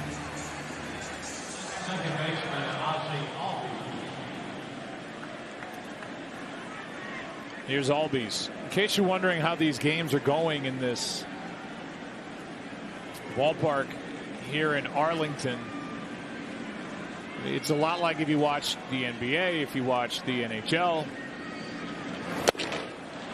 That is just blistered over the inside corner. In this case, as opposed to the last 3 games, the Dodgers are the home team. So the sound effects, the way they make announcements here, the video board, the music, everything is done as if it's being done at Dodger Stadium. Previous 3 games, the Atlanta Braves were the home team, which for the ball game basically just means they get to bat last, but all the other stuff around the action is like you're at a game in Atlanta. 1-1 pitch is clunked to first. That is picked up, and wow. Albies doesn't know that he was safe, and he rounds the bag and he's tagged out. The ball popped out of Muncy's glove, and Buehler was there to pick it up and tag him out. Yeah, he just gave up on the play after he felt the glove, and the ball never stayed in the glove. This wasn't an intentional situation either. He's just running, trying to avoid the tag. He scoops it, and then he just gets up on it. It's too late then. He'll find out when he gets to the dugout what happened. Watch DeMarlo Hale, the first base coach, pointing, and by that point it was too late. What's the actual, was it 3-1? The put out? Well, it's E3 put out by the pitcher Buehler. I don't like it. I don't either. It would be easier just to say 3-1. Yeah. But it is an error, and that is the second of the postseason on Muncy. That was a tough play. Absolutely a tough play. That'll get changed. Okay. I'm on it in between innings. All that matters to Albies and to Buehler is that it's 2 out, nobody on in the 6th inning. That is another hit For Walker Buehler's ex-roommate Dansby Swanson, he's 3 for 3, so he'll have bragging rights individually. Buehler wants bragging rights on the collective side. Sunday, tomorrow on Fox, America's Game of the Week. Aaron Rodgers leading the Packers against Tom Brady and the Bucs. And then rescheduled from Thursday night, special edition of the NFL on Fox on Monday, late afternoon.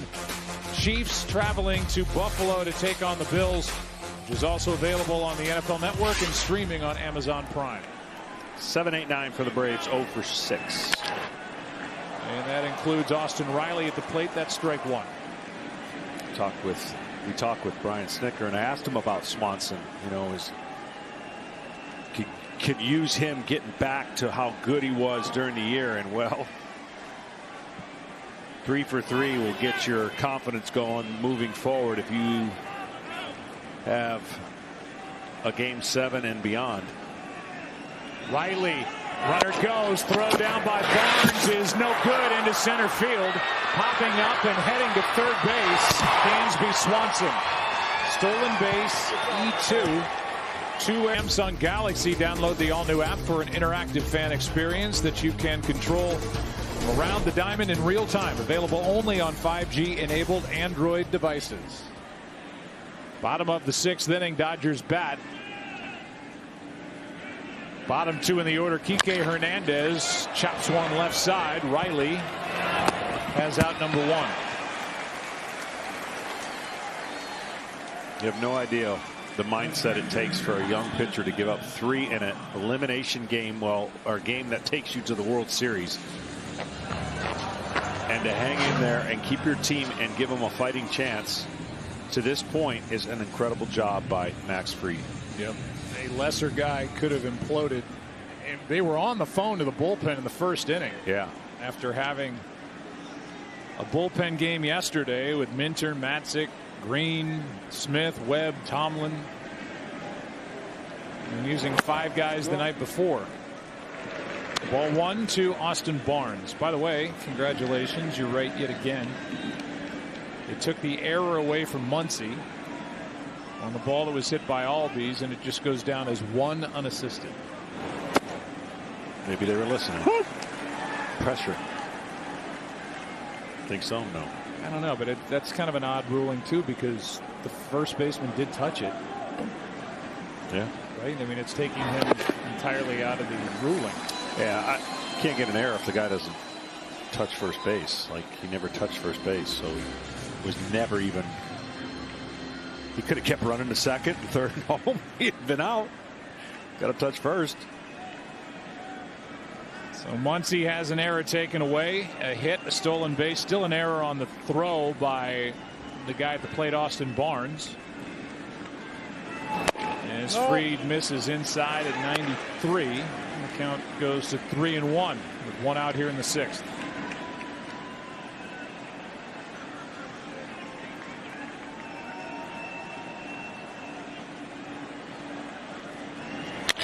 Hard hit, base hit. Barnes has his 6th hit of this postseason, 2nd of the game, and he is 6 for 12.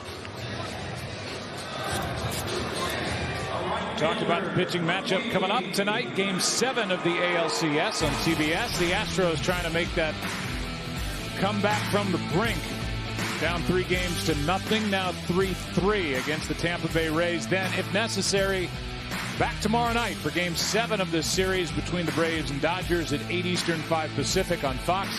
Also simulcast on FS1. And the potential starters for that Game 7 would be Ian Anderson for the Braves. And I guess you could go in a couple directions. Gonsolin would be the guy that Dave Roberts could go to, but everyone would be available, including Clayton Kershaw, including Urias. So the Dodgers are well armed. It would be Ian Anderson for the Braves and the bullpen.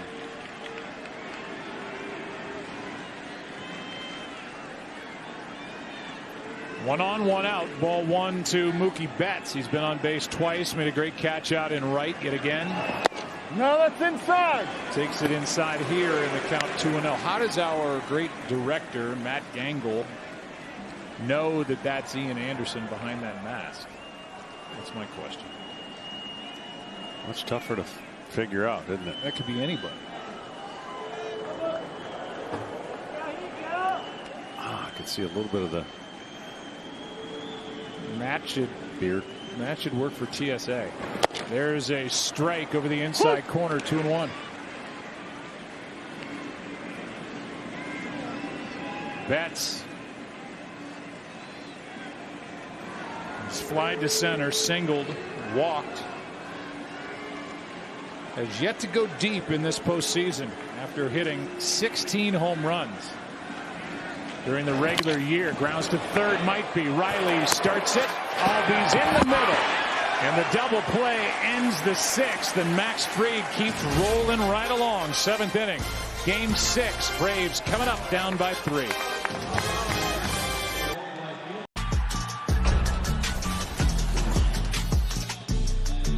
Well, after 6 strong innings, Walker Buehler is finished.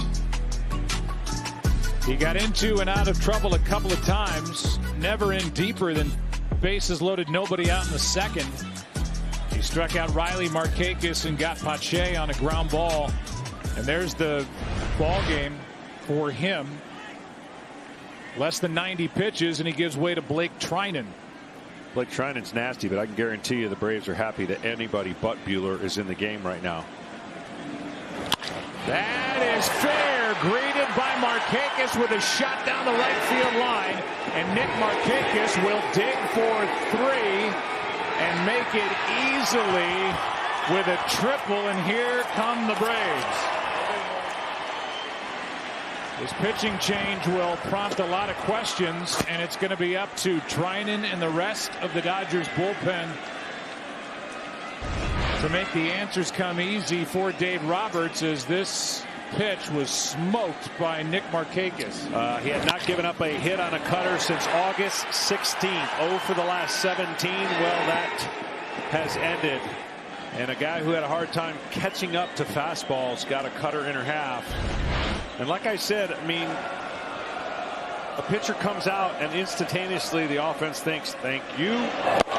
It doesn't mean it's going to work, but there's that psychological advantage that you're going, man, this guy was so nasty, we couldn't hit him.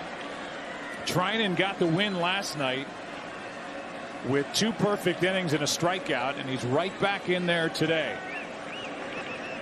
So Walker Buehler, here's one to third.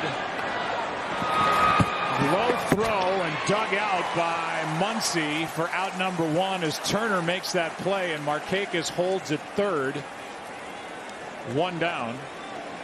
Unless that blister is bothering Buehler, you wonder why the change with Buehler rolling through 6. There were some stressful innings, a couple of them mixed in there. But Trinan comes on, and this is a serious vote of confidence for the work of Blake Trinan, a guy who saved 38 games for the A's 2 years ago. I would expect cutters against Acuna. Runner at third, 1 out. And a fly ball into right field. That ball is down and into the corner. In to score is Markakis, digging for second and holding with an RBI double Acuna, and it's a 3-1 game. The reason I said I would expect a cutter here is because Acuna is so good on 2-seam fastballs, and he got a sinker right there that he was able to place down the right field line. I'm not so sure he did that on purpose, but that's what happens when you get a good swing. And now they've got the speed that they need at second base. Any base hit should score Acuna. And they've got some confidence. Max Fried has held his team in the game, and they may reward him right here in the 7th. A visit from Mark Pryor to the mound. A quick word from Evan Williams Bourbon. Get ready for the next pitch with Evan Williams, bourbon done right. The next pitch is going to be the first pitch to Freddie Freeman, who's been the most valuable Atlanta Braves hitter in that #2 spot. And it better be a really good pitch, because he'll be ready to go and keep the action going. We talked about this team being emotions and riding on it. He'll be swinging.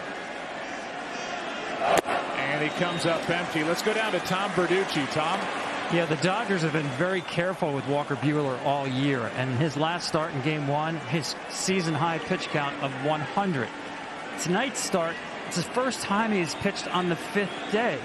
And you mentioned the 84 pitches, Joe, but remember, 9 of the 25 batters he faced were in the stretch with runners on base, including that jam in the 2nd inning, bases loaded, nobody out. So the stressful innings, the fact that he's on a 5th day for the first time, and coming off a season-high 100 pitches, they've all factored into taking him out. Runner at second is Acuna. At the plate is Freeman with a count of 1-1. And this game just got a lot more interesting here in the 7th. Game 6.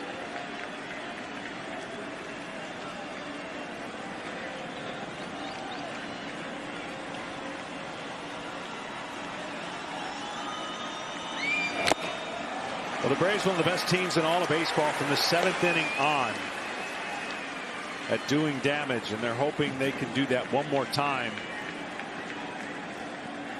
as they are eyeing a trip to the World Series, but down 2.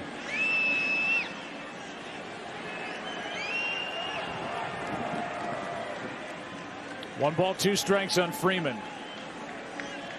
He's hit 2 home runs in this series. Jam there, and that's out of play. Trying to throw 2 nasty cutters to Freddie Freeman in this at bat. Kenley Jansen getting loose.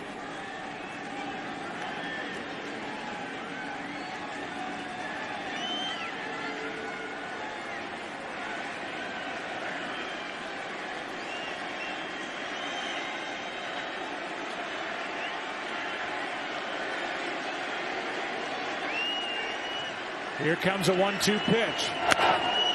I understand all that Tom said and trying to be careful with Walker Buehler. He's their ace now and for years to come, but there's also only one chance to force a Game 7. Yeah, exactly. And then that's why it caught me by surprise as well. Is I totally get the I would say multiple stress innings would definitely add and cut short an outing, but he certainly looked good the last few innings. A big strikeout for Trinan as he gets Freeman upstairs. 2 out. And this is that cutter that had been so devastating. Look at that tight break that comes in and ties up Freddie. Tries to get his hands inside, barrel to the ball, and just ties him up.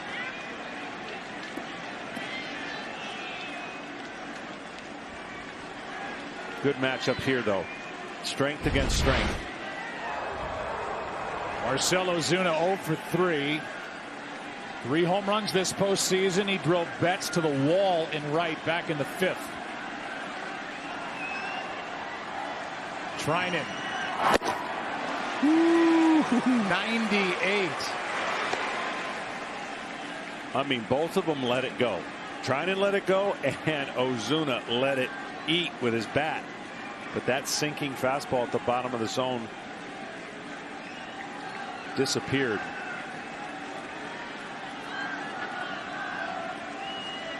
Leadoff triple by Markakis.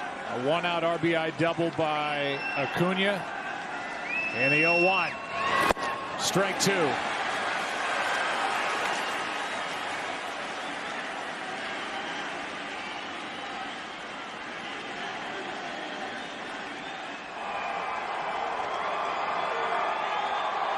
can almost sense that Ozuna was trying to open up to catch an inside sinker and got a slider instead and couldn't reach the outside. Now the 0-2. Blocked by Barnes.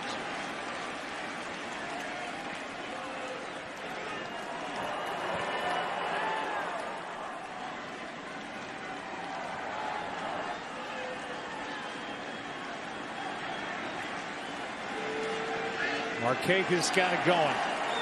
Scores the first run of the night for Atlanta. Up 3-2, trailing in game 6 by 2.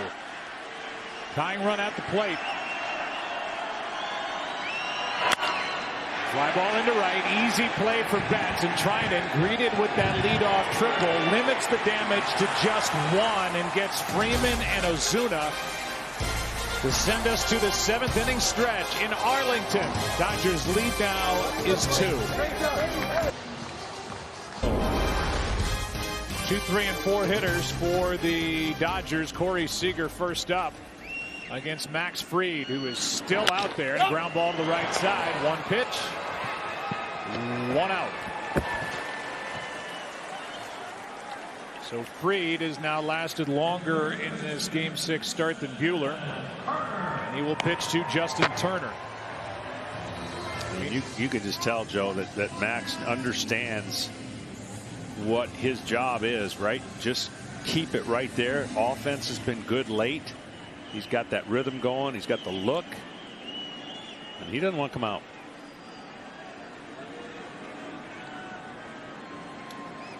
Turner is homered, grounded out twice. He and Seager went back-to-back in the first. Another RBI belongs to Bellinger, also in the first. That's upstairs, ball 1.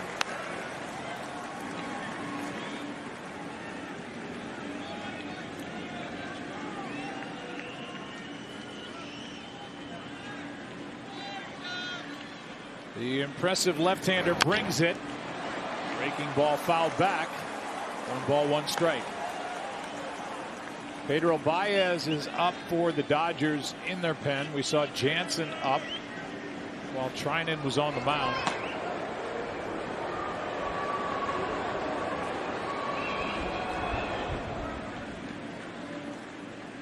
Here's a 1-1 pitch.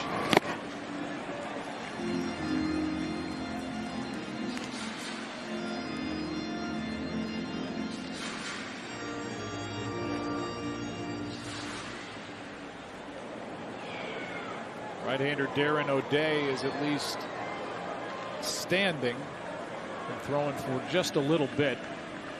But Fried doesn't look like he needs any help at the moment. That misses, ball 3. Got a little loose on the last couple. See 100 pitches on the night. Good strike to ball ratio.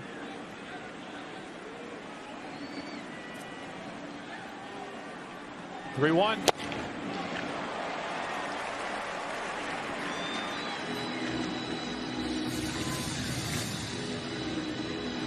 Muncy next.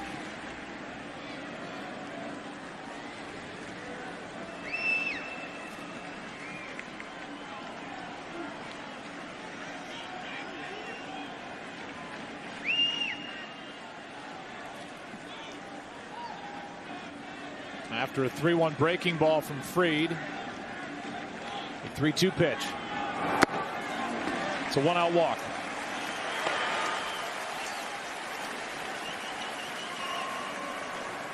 That's pitch number 102. 103 is the career high for Max Fried. We'll give you now a quick word from Apple. Want more postseason stats? Hey Siri, who leads the postseason in home runs?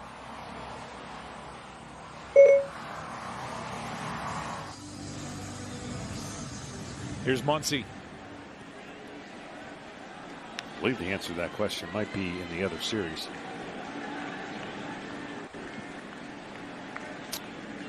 Does he play for the Rays? I think so. That is up and away to Muncy. On deck is Smith.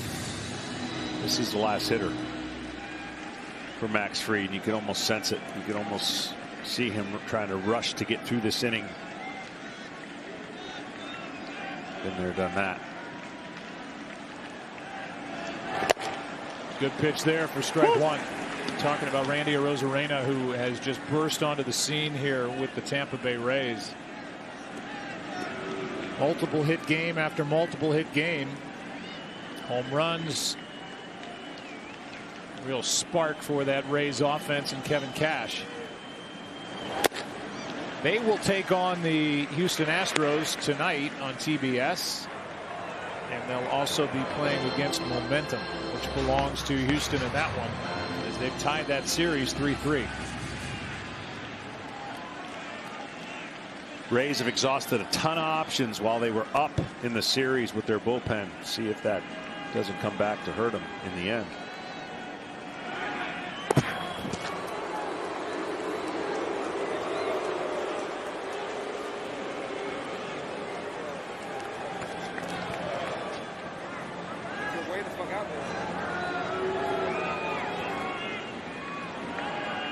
Career high in pitches for Fried. Brings home number 106, and it's a beauty on the inside corner, 2-2.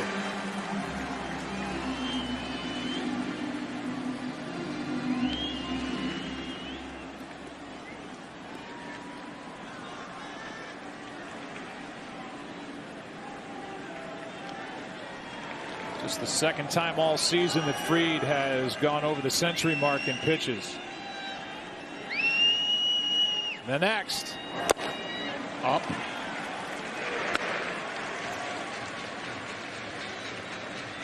Full count. And that was the pitching coach basically saying, this is it. He's overthrown a couple pitches in this inning for the first time, trying to reach back and finish the deal. Here is the next as Turner stays put, and a foul out of play.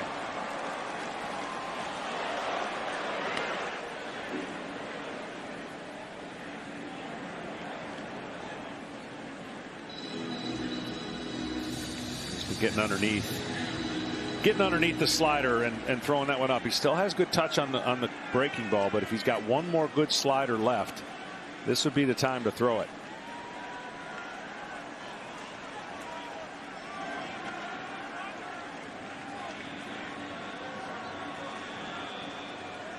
Another 3-2 pitch. Muncy strikes out.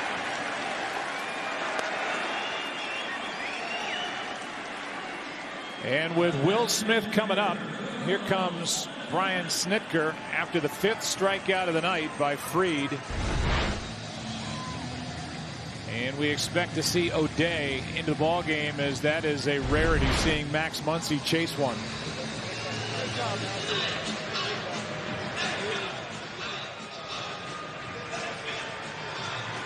That's it for the lefty. What an effort here tonight in games in 2/3.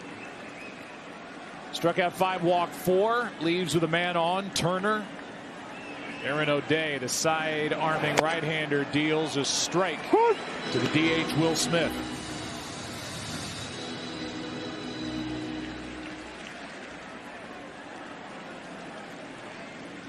Say it again. That's a huge performance that really now, even if the Braves don't come back, you only have to cover an inning and a third. Because if the Braves don't tie the game, the Dodgers don't bat in the bottom of the 9th.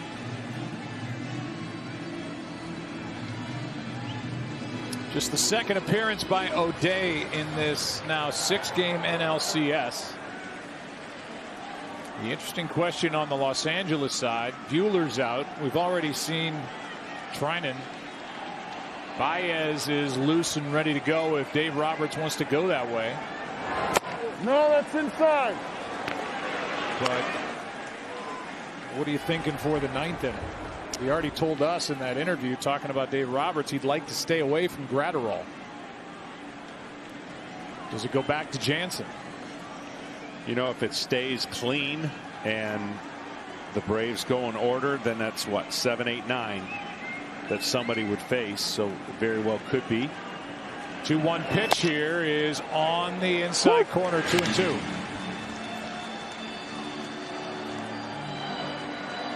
I know this. I would think that Kolarek would be getting ready for Freddie if he were to come back up in the 9th, because if he comes back up in the 9th, they're either closer 3-2 or tying runs or winning runs will be on the base based on where the order is currently.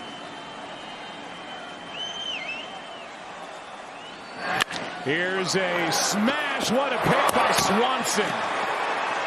on the short hop to rob Will Smith and end the 7th.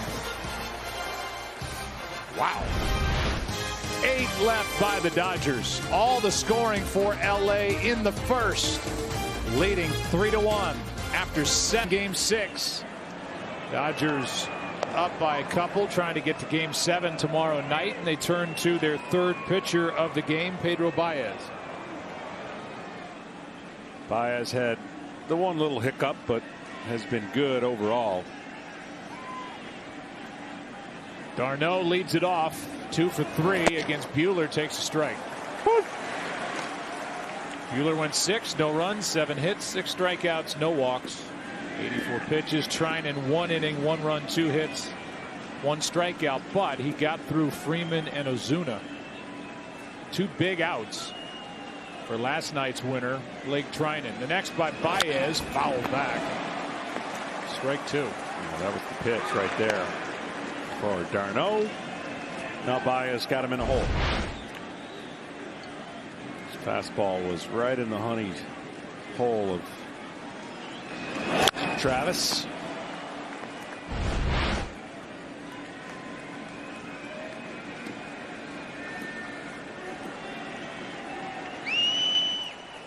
Third time in the last 4 games Baez has worked, and that's fouled out of play off to the right.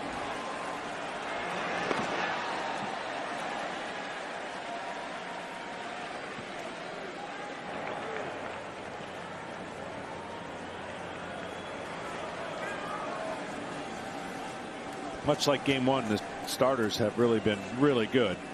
Of course, Max, other than the first inning, shut down this lineup, and of course Buehler did the same. No. That just missed, ball 1.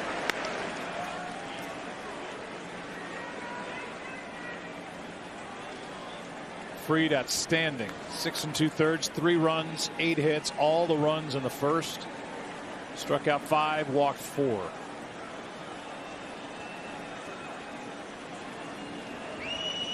One-two pitch from Baez is fouled back.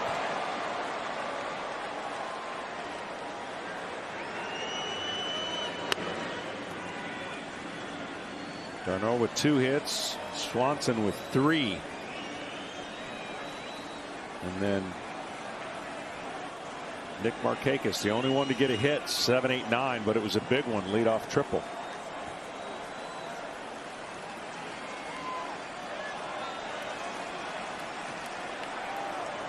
Veteran right-hander is ready with the 1-2. Another foul. It was 89 pitches for Buehler, 109 for Fried.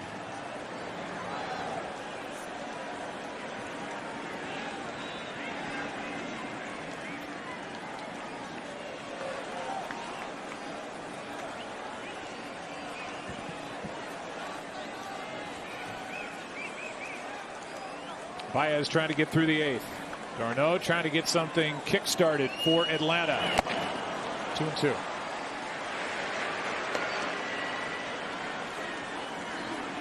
So Baez will have to face Darno, Albies, and Swanson. Minimum 3 batters, and if any trouble gets going, I'm sure Dave Roberts will get some reinforcements. 2-2. Down, a full count.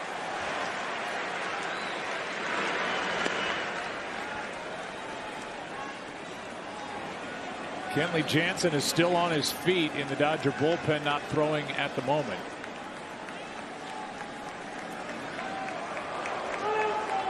He was getting loose last inning. May very well have the 9th inning tonight. Long way to go till we get there. Top of the 8th. 3-2 pitch to Darno. A strikeout starts the 8th.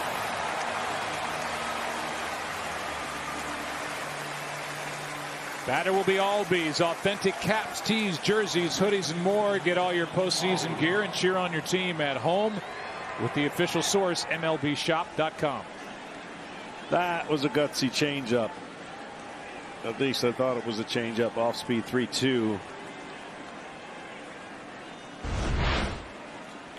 Kind of that split change.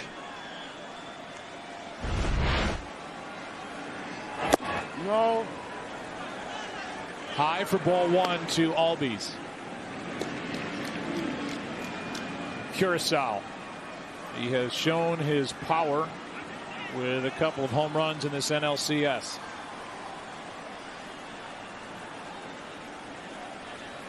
Dodgers prefer Albies batting left-handed. A high strike, and it's 1-1. With the way they play him, Albies in the shift, if he ever works or gets that drag bunt, all the bunt's got to do is get by the pitcher, and there's no chance with his speed. It's like giving him a hit. When you're down by 2, you've got to get on the base. That swing is the opposite of a bunt, strike 2. Yeah, and it's just the late part of the game that always would make me nervous if I was pitching, when there's such when a part of the field is so exposed that you would think if anyone had something up their sleeve late in the year in the playoffs, this would be the time to pull it out. But swinging for the downs, and especially not now with 2 strikes. Pops it up. Going to be a long run. Seager is there for out number 2.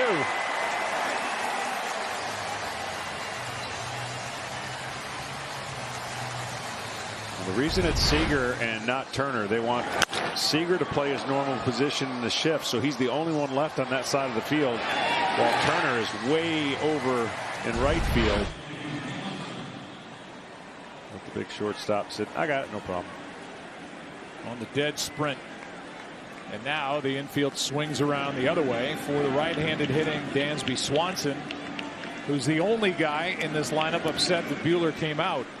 His former college teammate and roommate, he was 3 for 3 against him.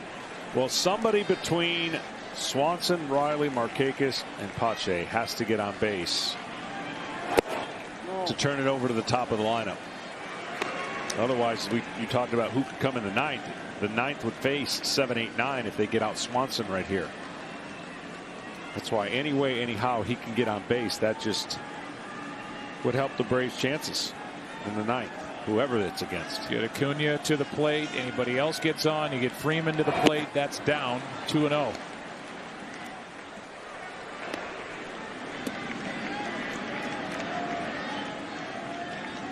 Good game, a fun game, and the 2 starters did not disappoint. Buehler and Fried. They pitched well against each other in game 1, and they did it again here in game 6. And not that if you're the potential closer, and not that you're ever afraid of anybody, but if you're pitching the 9th, you're like, come on, Pedro, get this guy out. Just because of what we said, 7, 8, 9 versus the top of the order is much different.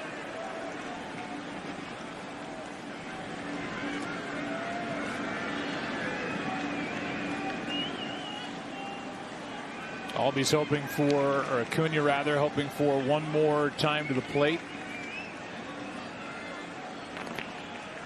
Jansen now starts to get loose out in the pen. Here it comes, and a high fly ball into right, easy for Betts. And how about the job done by Pedro Baez on the heels of the work by Blake Trinan.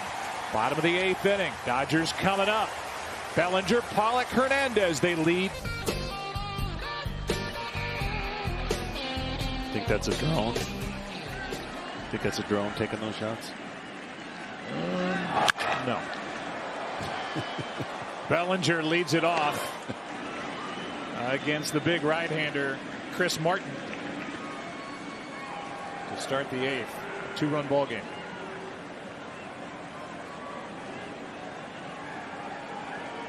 O'Day came on last inning and retired Will Smith on a hot shot to short.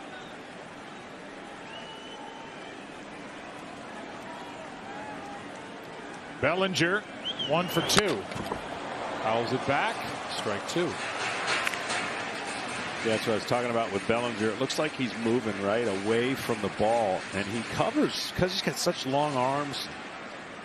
He covers away better than you would think and covers down. It's the tied up and in that he can't really cover.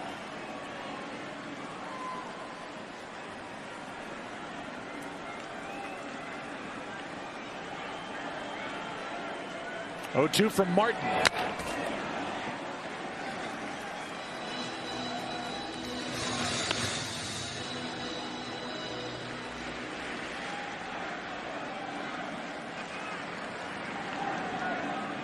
While the Dodgers bat and have Jock Peterson in the on deck circle, hoping he runs into one and pops one out of here. Pollock is the next scheduled hitter. Jansen continues to warm, and it appears as if the 9th inning will be Kenley's to try and save the all-time Dodgers save leader. Try to force a game 7. Yeah, I'm a little shocked by that last pitch selection and where it ended up and how Bellinger missed it. We haven't tried one up and in with his fastball yet. This ball right here had a chance to Bellinger do some damage. Wow. And yet to get one in. Just anything in, up.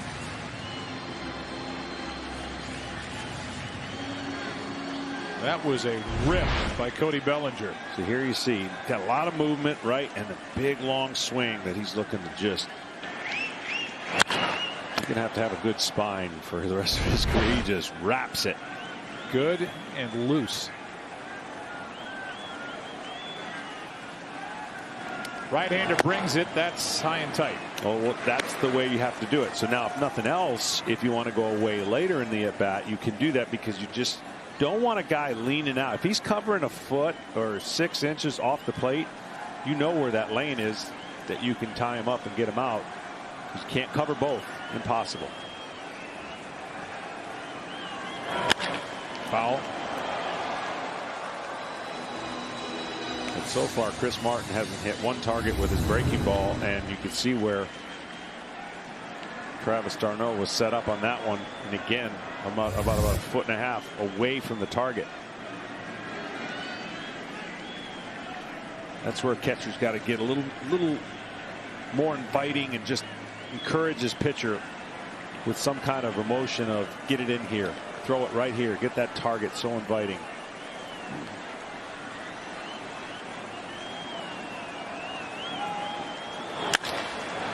Down toward the end of the bat, falling in a hurry into center, and what a catch by Pache. He covered a mile in center field and ended up grabbing that before it hit the turf about chest high. What a play. That was a great play and a pretty good read. He paused just for a second. And then the white webbing of the glove could have confused somebody in the future of the ball, but what a gifted outfielder. And I'm sure the Braves are hoping for a long time.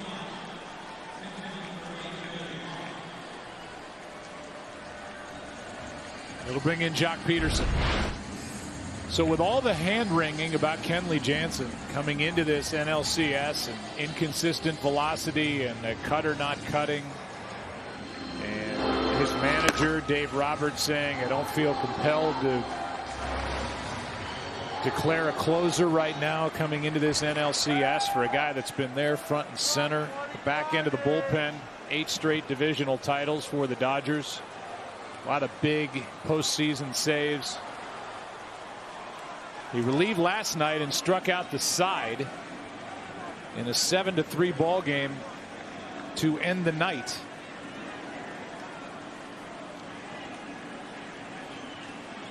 And with that, Dave Roberts told us it gave Kenley a boost of confidence, and it gave Roberts a boost of confidence in Kenley. Here's last night. Swanson, Riley, Camargo. And I'm not saying the score had anything to do with it, but you're a little more freed up in that situation. And I think with the Dodgers and just even postseason in general, It only takes a little bit of an outing to get you away from the confidence in your manager.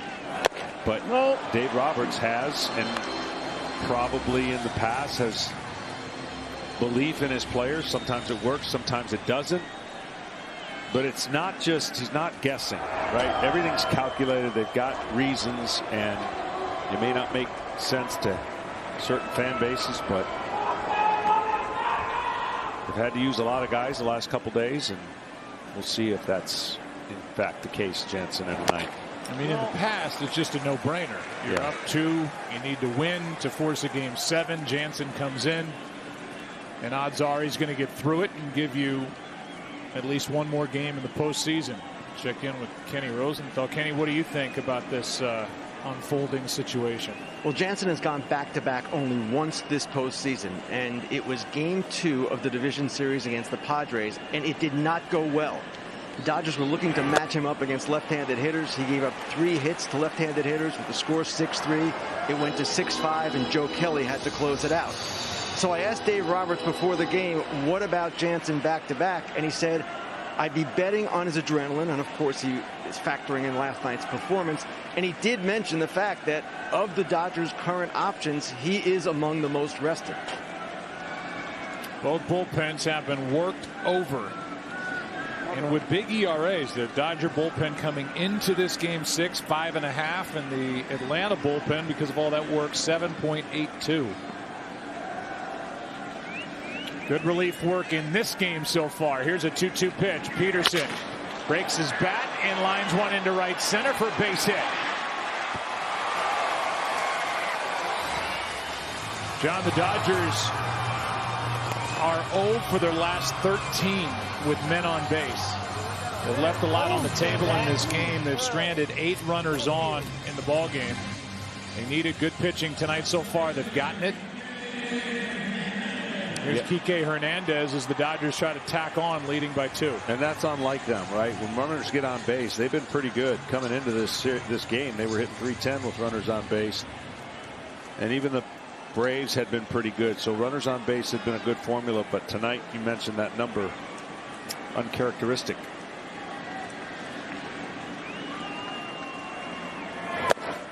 Hernandez takes a perfect pitch over the outside corner, strike 1. So all the scoring in the last hit with somebody on base for the Dodgers came in the first.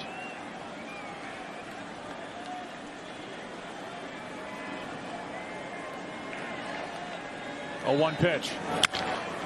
Strike 2.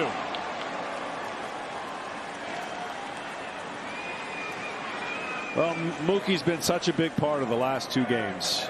You can make the statement that his defensive play and what would have been a 3-0 lead for the Braves yesterday was a big momentum switch. They went on to win that game. He made an incredible play at the wall that could have easily scored a run, and who knows after that what would have happened in a tight game. So even though Mookie's not maybe hitting for power or hitting 400, his defense the last 2 nights has been huge. That catch was against Marcell Ozuna to end the top of the 5th in support of Walker Buehler. Here comes an 0-2 to Kike Hernandez. Interesting that Edwin Rios is in the on-deck circle. As you see Mookie Betts and the catches he's made the last 2 games. Last night.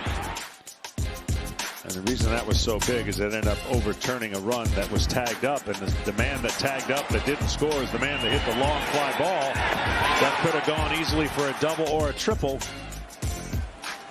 But instead, the glove. 1-2 pitch now on a high fly ball into left center field. That will carry to Markakis. 2 down.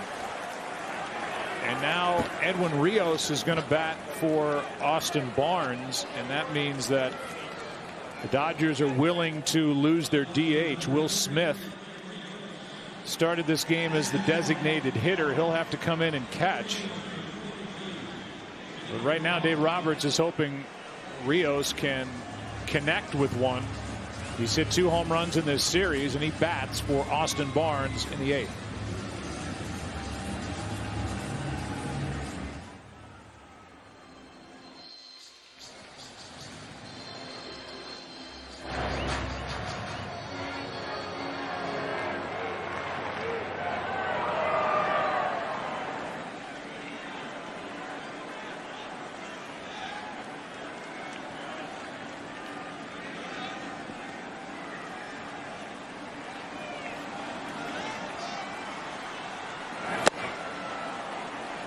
First pitch poured in for strike one to Rios. 2 for 9 in this NLCS. His 2 hits have been home runs. Had both RBIs in the 10-2 loss in Game 4. Got a lot of power. No.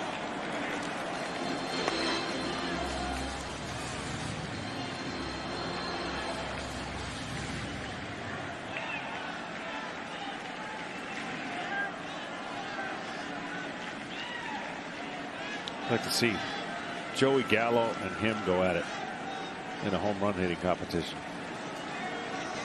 They can launch. 1-1 pitch.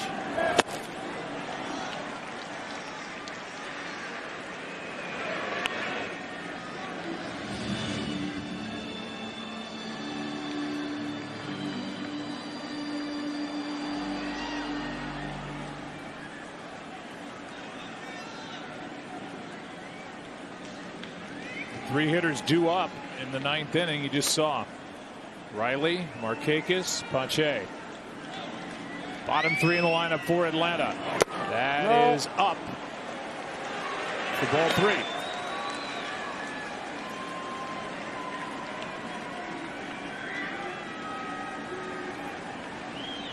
If Rios reaches, he brings up Mookie Betts.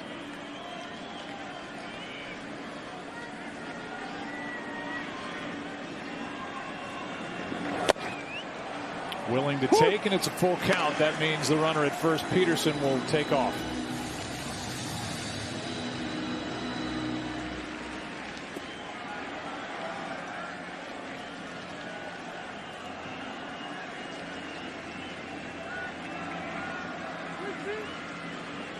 This time Freddie will play behind the runner.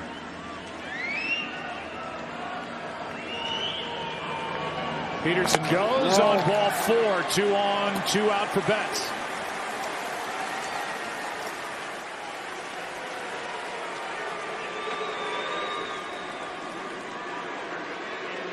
And the Dodgers ask for a big run, or a big 2, or a big 3 from Mookie Betts, who's made his presence felt, as we showed you, with a glove more than with his bat in this series.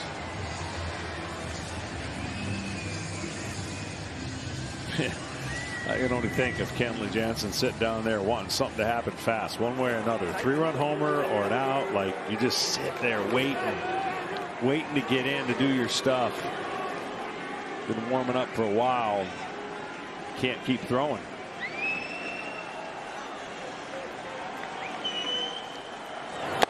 No. Betts takes the ball. Yeah.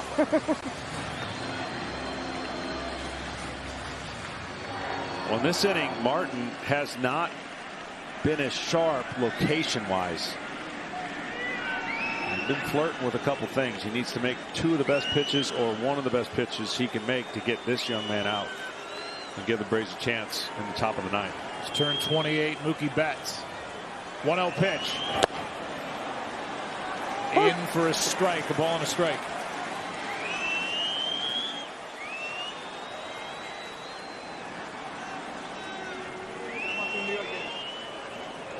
Josh Tomlin is at least up.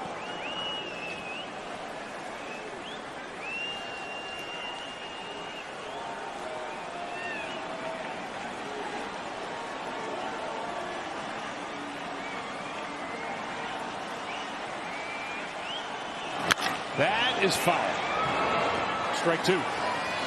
The 3 hitters coming up in the 9th inning for Atlanta, Riley, Markakis, and Pache, are a combined 0 for 10 with 5 strikeouts against Kenley Jansen. But as we've said, this postseason, and Jansen right now, he's been struggling to find it. Looked like he found something last night. A lot of the work that he's done on the side paid off in the game with 3 strikeouts.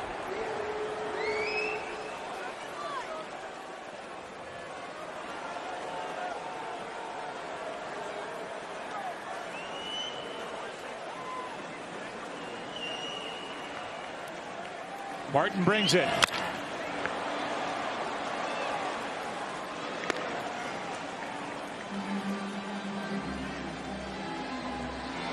Mookie Betts in his career, off a right-handed pitcher, basically handles everything. He really has. That's why he's such a superstar. This year, however, of all the pitches, the curveball had given him the biggest trouble.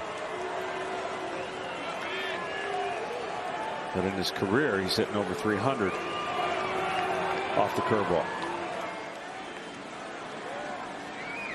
Former AL MVP waiting. 1-2 pitch is fouled away again.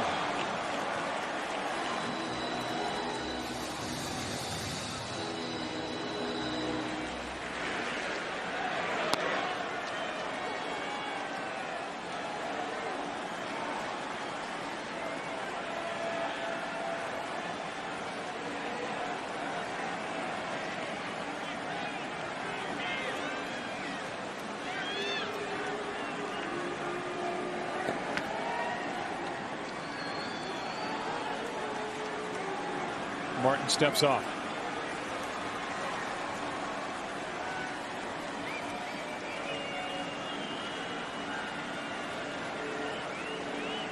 Fourth year Betts has been involved in the postseason. Won it all with the Red Sox 2 years ago. The next foul tip, and it. No, I'm good. You want time? I think. You sure? Hit off the catcher, maybe the umpire as well, and the count's still 1-2. Well, we talked about in the very first game of this series, and we showed how evenly matched as we watched this foul ball kind of get 2 for the price of 1. We talked about how evenly matched these offenses were, 1 and 2 in a lot of categories, and what was going to be the breakdown and what was going to be the separator if this was a long series, and 3 outs away for the Dodgers, and we could get to that 3 games to 3 games. An ultimate fun for the viewer, Game 7, not necessarily fun for the player. Definitely not fun for the manager, Game 7.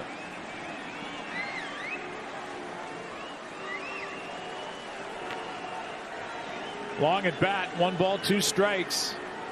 Martin deals, and Betts hits it in the air to right center. Should be handled. Out is Albies. And now Pache comes in and snow cone style makes the catch as the rookie glides in and ends the 8th. Dodgers have left 10, lead by 2 into the 9th inning, trying to force Game 7. Here comes Jansen.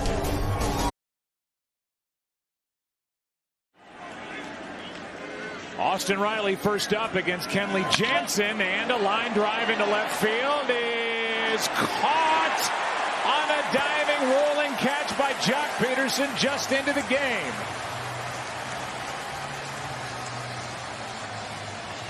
Welcome to Game 6. Maybe not known for his defense, but this was a huge defensive play.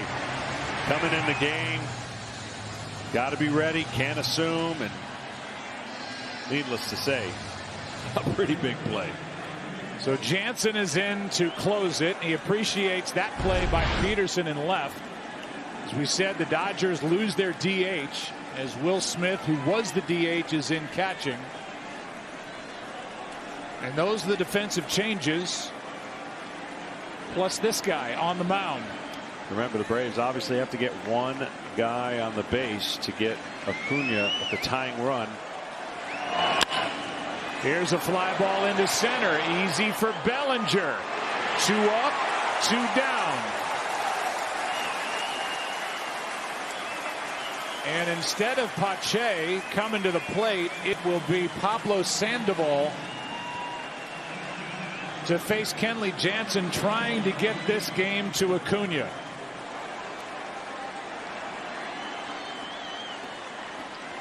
Oh for 4 in his career against Kenley Jansen. Despite all that time in the NL West. Well, the Braves didn't even wait to see if Jansen was going to get in trouble. They swung at the first 2 pitches, down by 2. A strike from Jansen, the Dodgers' all-time save leader. An all-time postseason save leader, trying to save it for Buehler. Dave Roberts showing enormous confidence in his longtime closer. And he's 1 strike away from forcing Game 7.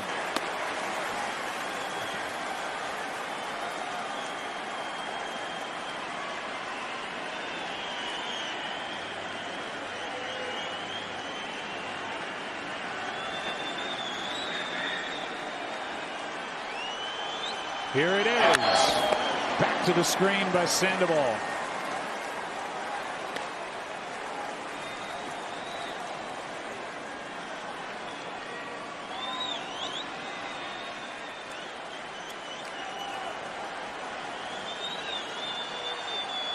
Pablo added late.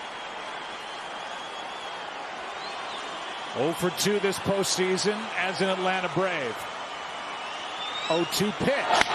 Fly ball into left. Should do it. And the Dodgers force Game 7 as Jansen has an uneventful 1-2-3 ninth inning to save it. And a 6-pitch save to end Game 6. What a job by number 74.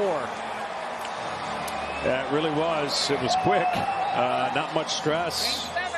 And I just don't remember too many games that a team was against elimination where the first inning was the only runs they got, but that was the only runs they needed.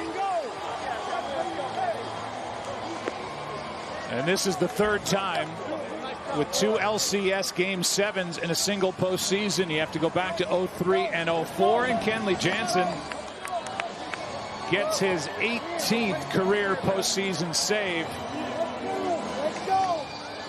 And his most recent effort after 3 strikeouts last night in the 9th inning took 6 pitches. Buehler fantastic. Fried gave the Braves all he could. And there will be 7 games in the NLCS. Winner goes to the World Series. What a game. Here in Arlington, Kevin, all yours.